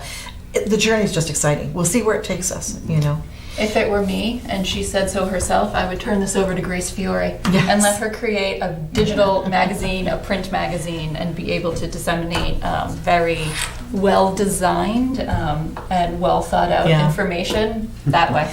It was interesting because when we were talking about one of our student meetings that we had at the high school in the last month and a half, when we asked them, we said that, and she kind of alluded to that tonight earlier, where do you get your information from? Because we send out emails. We don't read emails anymore. Good to know. Mm-hmm. And we always have to keep in mind that each of these generations, as they kind of move through, like every couple of years, has its thing. Like Twitter is almost like passé right now, because they do the Snapchat or the Instagram, or they're doing this or that, or and it's trying to follow it. But I think that's a really great idea. One of these with the MSBA theme would be awesome. She's just amazing. She really, I think she has so much potential. Yeah. Leah? I was going to say the same thing. I think that using the student population to actually show visually what you're talking about in your memo. So if you have bullet points that identify the weak points of the building, why not have imagery or even moving image that documents it and actually shows it? Because I think that a lot of people who don't go to the high school, and I've just barely got in there, they say, oh, that building looks beautiful, because the facade has been renovated, and they don't understand the challenges that actually exist. So putting it in a memo might reach a handful of people, but I think imagery has power. The other thing I was going to say is, working backward, have we started to think about when we're going to, I feel like the messaging is dependent upon the timeline. So if we're going to be asking for the feasibility study in the May election, then I think that we need to start fast tracking the messaging. I couldn't agree more with you, yeah. So where are we headed there? Well, that's what I was saying. That's just emerging right now through our discussions. Probably by next meeting, I should be able to roll something out for you. For which election we're going to go to? Well, I'm hoping that you're going to give me the direction to do this particular election. What I'm talking about, the rolling out, is a communication strategy for it. And what does that look like from our lens? But I think strategically, you probably need to use the timeline to guide you, right? So if we're talking I absolutely agree. the fall, yeah, then we could spread it out more, make it smaller bits over larger periods of time. But if it's in May, I know a lot of people who have no idea this is happening. Yeah. Who are going to need some familiarity, and not just through, please pardon me, but not just through the superintendent's memos. I agree. I read wonderfully, but Not everybody will. Not everybody will or have time for. Yeah. Which is why, as I reflected on that, the memo that first one, it's just too much. There's just too much information in there, and it's like, do I just go with the salient points? And then I started breaking them all down and talking about, okay, HVAC system, roofing and stuff, and then I'm thinking, they probably won't care about that, except, though, they would if we had to come and say, look, we need 10 million to do the roof. Do you know what I mean? Like, when you start to look at that. So then I thought, do I break it down into infrastructure? But to your point, how do you get those sound bites in a manner that people can latch onto them and understand them quickly without being overwhelmed by too much information that they really probably aren't going to care about? I think the high school journalists and their ability to use, their technology to create broadcasts. I mean, who better to tour that building to demonstrate what we're looking at than the kids? I absolutely agree, and I'm happy to reach out to Grace and see if she'd like to. She's not the only writer there, so I think that we've got a nice little cadre of folks that we could go to. Steve? I'll just bring up the issue that you and I talked about the other day of the person we have on retainer. Yeah. This should be part of his work too. The public relations person. Yeah. Yes. And you're right, we did have that talk, and we've even had that talk internally and said, is that something we should do? And actually, I even brought that up when we had this discussion with Jake the other day. So I think we're trying to explore all things, and to your point, though, and I think I've said this before, I almost wish it didn't happen quite as quickly, because that timeline is short, on it, as opposed to the fall town meeting, the special town meetings, when I think that I could have longer to put out smaller chunks of information. However, I also understand in talking to the town administrators why that's probably not the best idea for us. And truthfully, if it's not accepted at this town meeting in the spring, then we're going to have to go back to the drawing board and say, okay, what are we going to do now? Is that the answer, or do we try another tactic? Right now, if we do this, we'll have time. If we wait till the fall, probably not going to have time. So, in all fairness too, and I agree, Leah, with what you're saying, people won't know the details. You're absolutely right on that. But again, in conversation with the town administrators, they said, like, everybody knows that this is potentially coming. They might, but they don't know the salient details. And I think that they need to know to say, oh yeah, all those windows they're all single pane.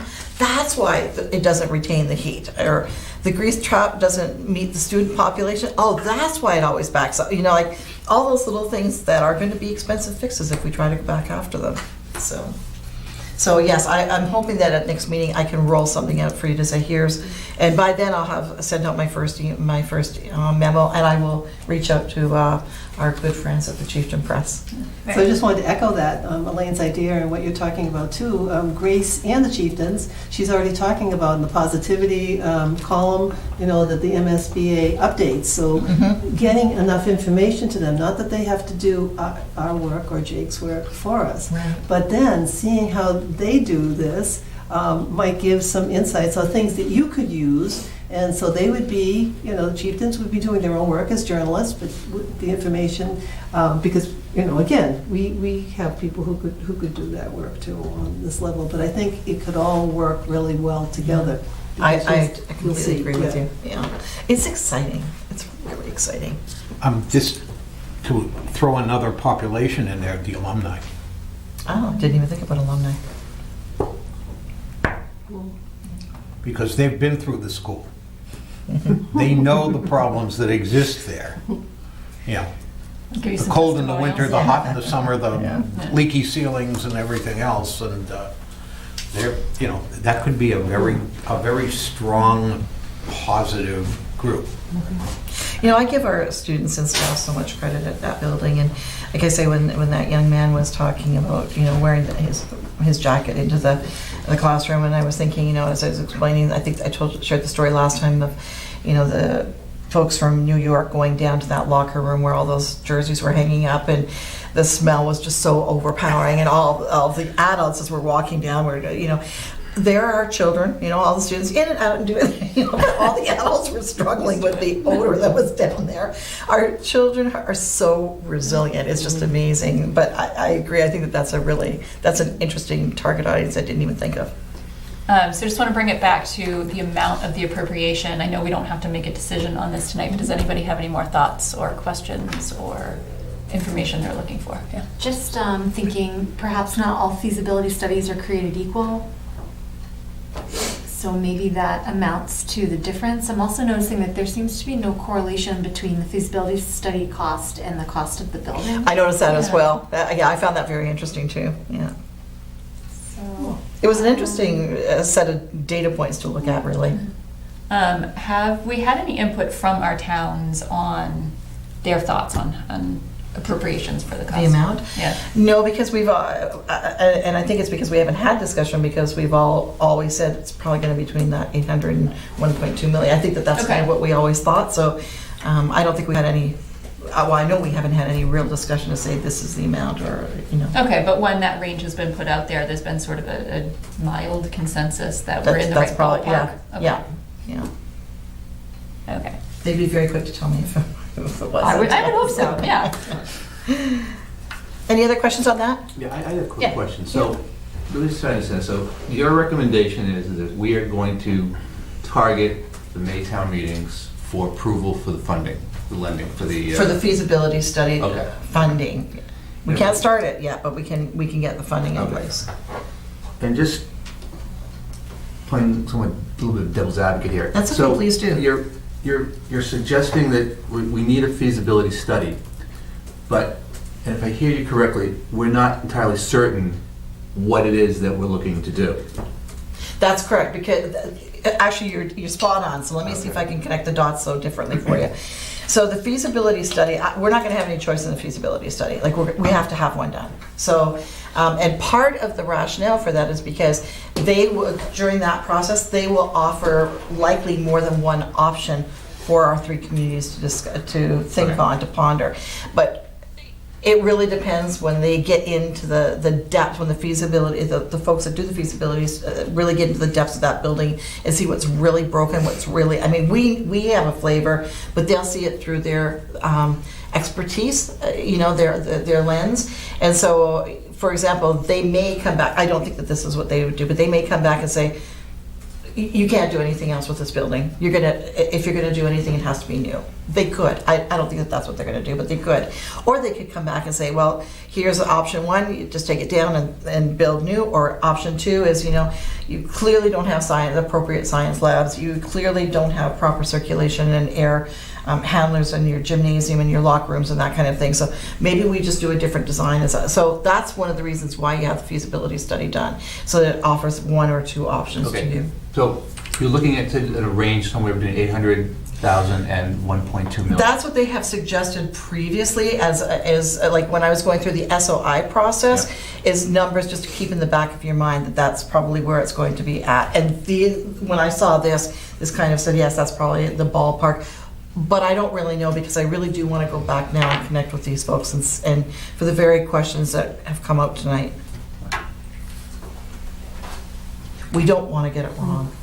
Well, that's my concern, because my fear is that, I just, am like the doomsayer of this committee, to be in front of town meeting and to say, all right, you're asking for X, tell us why, And I think we need to have a very clear understanding of what it is that we're doing and how we can justify that cost. Because if we're saying that, because I know how these town meetings work. If you give them a range between 800,000 and 1.2 million, I know which option they're going to take. They want the 800,000. No. I think we don't go in with a range. Like I realize that. I just want to make sure that that when it comes to town meeting, that we're going to say, okay, because there's uncertainty as to exactly what we're going to be doing as far as the monies are concerned. We want to be able to say, okay, we're not certain, but the reason we can justify this amount is because of X. And that's my concern, because I think that one of the things that I'm listening to my colleagues and they say, well, we can use the the school newspaper and the school website, and we can talk to, and again, the doomsayer of the committee. My fear is that oftentimes you'll get people who come to town meeting who are completely, unequivocally disconnected from anything that goes on in the school district. A large percent of our population. And that, there lies my fear. So you can see my fear is adjustment. So I just wanted to make sure that's where we're going with this. And I couldn't agree with you more. And I think that we've also had that discussion around the table too, because I completely agree with you. The discussion we're having tonight is really focused on our school community population, but it's that other population. How do we get to them? How do we, how do we reach those folks? So you're spot on. Your thinking is spot on. Yeah. Other questions? Just saying, I think there's someone in the back of the room that would help us reach a different segment of the population. We're just saying. People who read the newspaper, yes. That's it for me then for that. Thank you. Okay, so basically this is going to go on the next agenda. And we will, I know warrants in Stowe close March 6th. So I'm assuming the other towns are similar. So this is something I would say we have 1, maybe 2 meetings to kind of decide on, a date, town meeting and what the appropriation amount would be, so. Okay. All right, Pat, welcome back.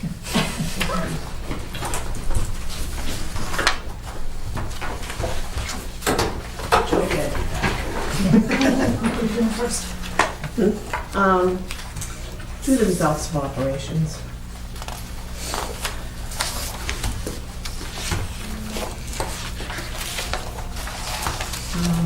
So this is the results of operations for the month of November.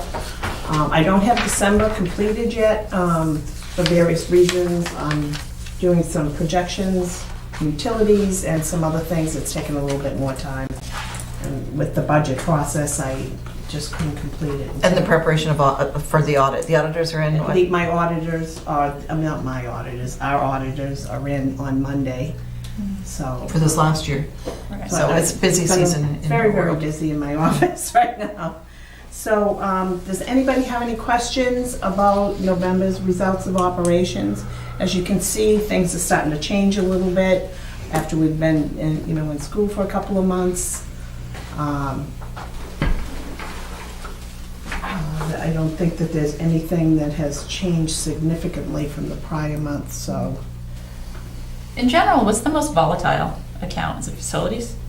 Facilities. Mm-hmm. Yeah, okay. Well, I'd say facilities and sped. Sped too, yes, because as we've said in the past, It just changes all the time. Okay. Changes daily. All of the schools are pretty much stable. I make the assumption that they would spend everything down in their supplies, their site-based budgets. And again, I'll look at that in the spring, and if we make a determination that we need to freeze the budget, then. So let me just speak to that for a minute here. When we freeze the budget for multiple reasons, and we've done it every year. Our administrators know that we do it. They know the time of year we do it. Everybody knows we do it, so it's not a secret like we say, hey, we're just going to freeze the budget next. We tell everybody in advance. And we're telling them even now, like if there's any other expenditures that you've got out there that you would plan for this year, now is the time to do it. And that does a number of things for us. Initially, the first time we did it was just because our first year together, we said we want to know exactly where we're at. We want this year end to be smooth, and we didn't want a pile of extraneous bills or invoices coming in months after whatever. We wanted it nice and tight, and that served us very well. The other thing it serves us is because that E&D number that we borrow, we need to make sure we've got that number to put back into E&D so that we can borrow it again, right? And the cycle that we just cannot seem to get off no matter how hard we try. And so that's another reason why we do that freeze, to make sure that we've got whatever has been borrowed from E&D ready to put right back in. So if you hear things like, well, gee, that's why they freeze the budget to do this or that. Those are the overarching reasons for a smooth year end. We know exactly where everything is, and that has worked incredibly well in our favor, and to make sure that we've got the E&D that we need to put back in for the next year. So, sorry, I digressed. So, does anybody have any questions? Okay. So I'll move on to the treasurer's report. We have the month of November and December. see that they're getting to the end of the quarter of their, yes? We get this every month. Of what good is it to us? I think this was What a it part of just the, makes us know that we have money in the bank? I think it's a part of the forensic audit. That's all it was, and this is, and the school It committee really before is you a- decided that we It is, should it's do full it. disclosure. Yeah, that's all it Just- is. Yeah, that's all it is full, you're right, full disclosure. It doesn't really indicate anything or tell us anything. No, No. you're right. Did we ever I mean, get if it- $26,000 back last summer? $26,000. Remember we advanced it to the town? Oh, yes. That came. Yes, thank you. Our towns have been very good about that because they find themselves in strange positions. know it's- Yeah, so yes, we've always got it back, yeah, Emergency capital repairs. yeah. So- Good question. Questions on the treasurer's report then? And we want update on budget? We've got, Yes. let's do Yeah, that just super quick. I was gonna say, it's not. It's on here, but it was Yeah, part of her, part of and this, she'll do okay. this every meeting too, to Yeah, I'm let you just know where gonna we give you a stand. quick update Only on 2 more meetings. 3 more meetings. So, on Saturday, we were at 6.85, and you can see the preliminary assessments for each of the towns. Just scroll down there, Alita, I'm please. trying. Oh, sorry, I'm sorry. My apologies. And as of today, it's only been a couple of days. It's only been a since couple of days since we met. Yeah. Look, we've made some adjustments, and as you can see, it's starting to come down. Again, we're hoping for good numbers. Good revenue in numbers. In a couple of areas, and then some decisions will be made about the asks, as Brooke had alluded to earlier in the meeting. Yeah, we talked to pretty much all the principals today, and actually, you know, this is a typical day for us in budget season. Is Michelle and Pat have got their computers out on my desk, and I'm there, and we've got the principals on the speakerphone, and we're working through everything. So we never do anything in isolation. We always, you know, include them on everything, because it's the schools right now where when I talk about redeployment or I talk about whatever, we have to make sure that we're all in sync with that. And we don't know the intricacies of their staffing like they do. And so even when we went to them last week and said, you know, we need each school to cut 10,000, we didn't say where it was from.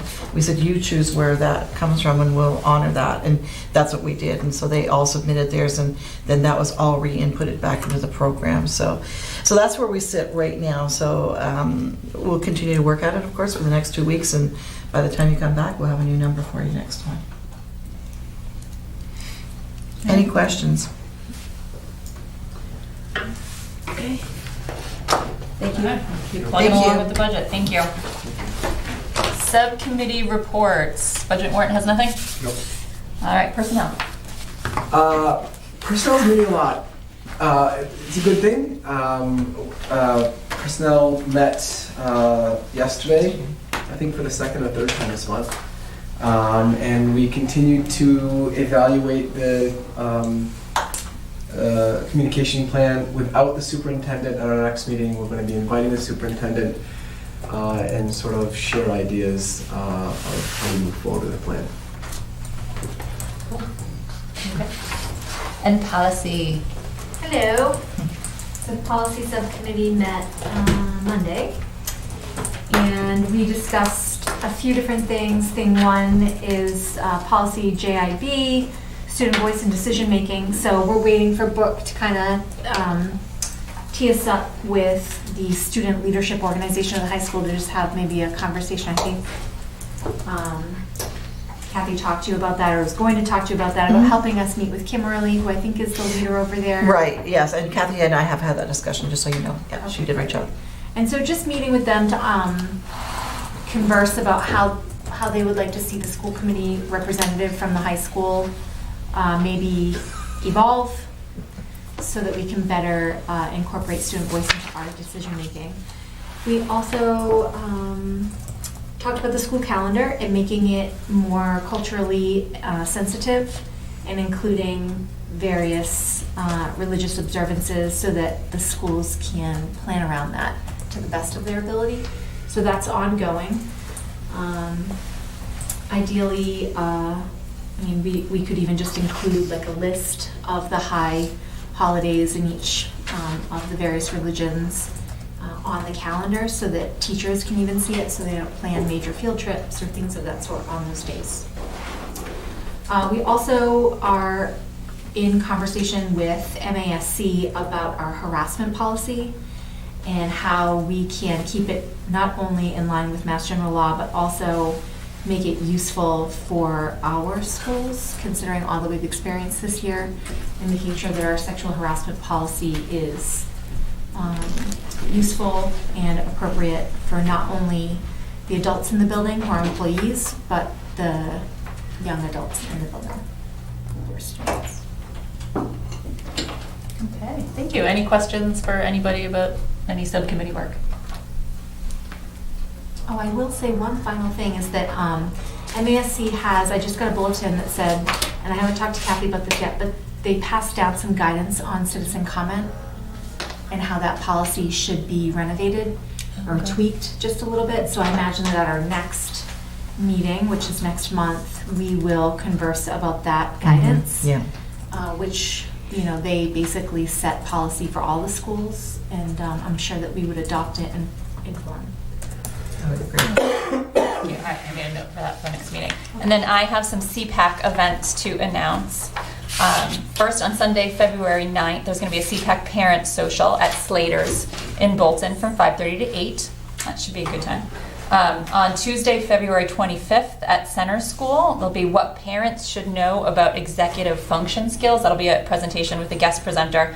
And that is about how to help children develop the essential self-management skills that they need to achieve their goals, be productive. Call that executive functioning. What was that date? Tuesday, February 25th, 7 to 9 p.m. at Center School. And then finally on Wednesday, March 25th, at the auditorium at the high school, they're going to do a movie screening and then an expert panel Q&A afterwards for the film Life Animated. It's a really cool story about a young autistic man who was unable to speak until he and his family discovered a unique way of communicating. And I won't give you any spoilers, but it's a really cool movie. So if anybody has any questions, you can certainly reach out. I just had a comment. I just wanted to point out the fact that the February 9th event was moved in deference to America's highest, most religious holiday, which will be taking place this Sunday, which is the Super Bowl. So, Super Bowl. yeah. It was originally scheduled, I just want to clarify, it was originally scheduled for Super Bowl Sunday.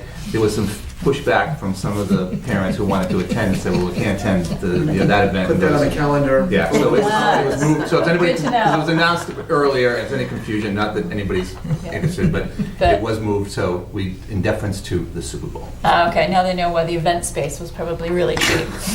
Okay, so those are the CPAC events. So thank you for listening. Any correspondence of note?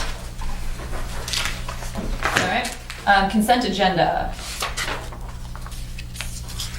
We have a motion? I move to approve the January 29th, 2020 consent agenda, including the meeting minutes of January 15th, 2020, and the warrants of January 31st, Second. 2020. Second. All right, all those in favor? Any opposed? All set, thank you. Items to be considered for next and future agendas. I've definitely got a few things on my list. There is the high school investigation. We're gonna have insurance updates. There'll be a update on the population review. The MSBA will be coming up. Citizens' comments, guidelines. There's one thing in the parking lot on school start times that I think we can all agree is a logistically complicated issue. It's probably going to be a series of discussions that we have.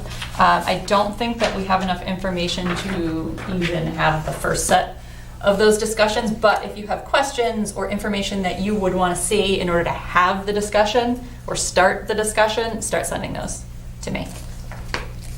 Yes. I have something for consideration, and that is, and so guys, correct me if I'm wrong from the other towns, I think that Lancaster and Bolton do Nature's Classroom, but does Stowe? No, I'm not sure. I don't know if Stowe does anything in lieu of Did they do Project I think Adventure? they did do Project Adventure, but isn't Nature's Classroom off-site or perhaps even It overnight? is. It is. It is. It's a week, right? Yep. So I feel like there is an enormous disparity there for the children in Stowe who don't experience that. Let me look into it. I'm not exactly sure, but let me look into it.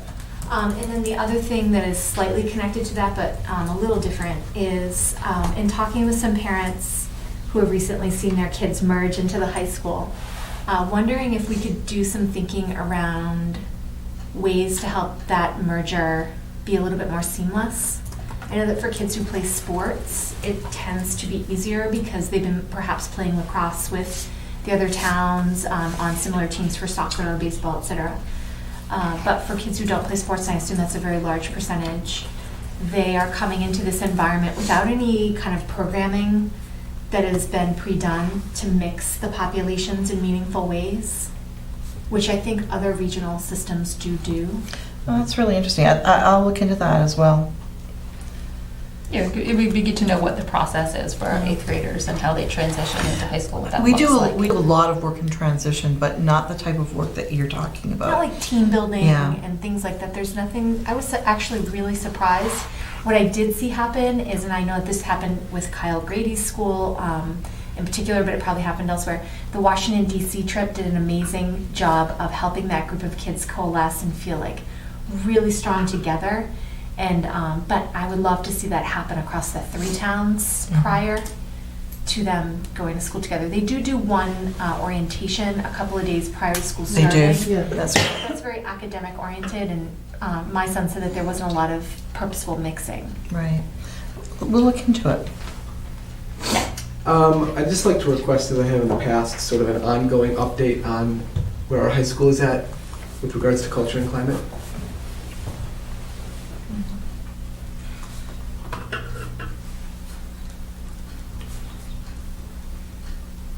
All right, what else you got? Anything? You said the investigation. Yep. Yep, that'll definitely be on the agenda for the next meeting. And may I dare ask another sensitive side question to that? Why not? Is I imagine that whatever the results of that investigation are, that there will be implications for Mr. Domenico. When does that conversation, or would that conversation even come here? Is that something that you would just inform us of, Brooke?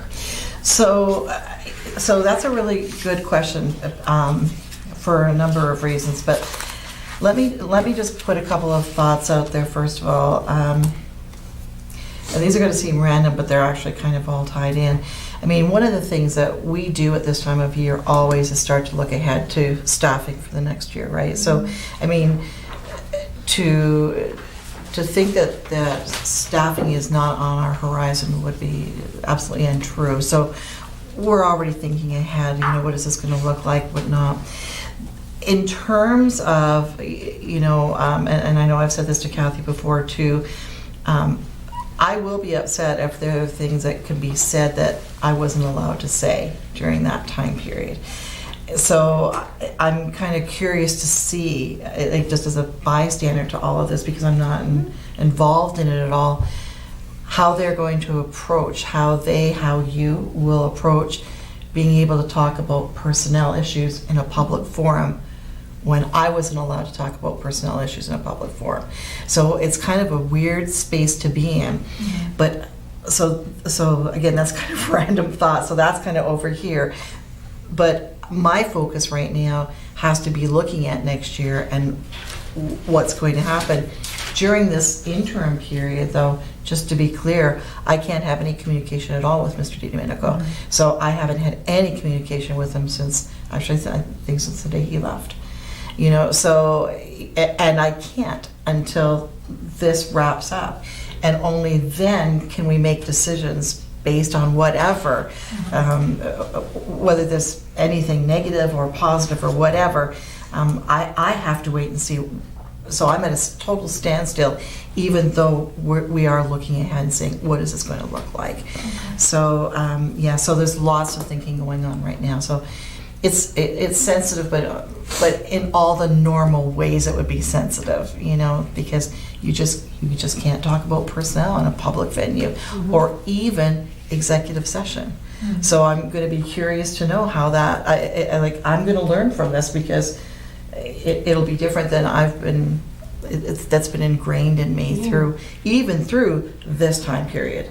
You know, when you take for me, you take 100% of your advisement from your school committee's lawyer, not your own personal lawyer, your school committee's lawyer. So I don't know, I will learn too, as you will learn, what can be said, what can't be shared. Because right now, I think I know, but I could be vastly mistaken. So, I don't know, is that different? Was that political enough? To be continued. To be continued, it Okay. really is to be continued. Yeah. But just know that there's lots of discussion happening in the background. We're not saying it's not existing. It's just that nothing can be done right now. Yeah, it's awkward and it's sensitive. It is really important, but I think that all we can say right now is we don't know. I mean, I think with respect to that, we're also going to have to pass it by our school committee attorneys, not just the attorney doing the investigation, but it seems like our law firm's going to need to be involved in disseminating, or not disseminating, but helping us parse out. Because you're going to have to protect yourselves. I mean, as a school committee, you're going to have to protect yourself here. And I understand. Well, Joe, as you well know, since our lawyer sitting at the table, our lawyer friend sitting at the table, but it's a very strange place to be in. And even if there is, and I'm not talking about this specific situation, so please don't hear that. But I mean, anytime you start to go out to look for anybody new in the month of April, or that's starting to get pretty late if you're trying to man any positions. You really like to do your advertising for anything like right now. That's what the jobs are out there right now. So there's lots of food for thought here in where we find ourselves. Yeah. Anything else? All right, then I'll entertain a motion to adjourn. Move to adjourn, Second. 8:25. All in favor? Awesome. Thank you, everyone. Thank you. Good night. Brooke, I want to share a couple things.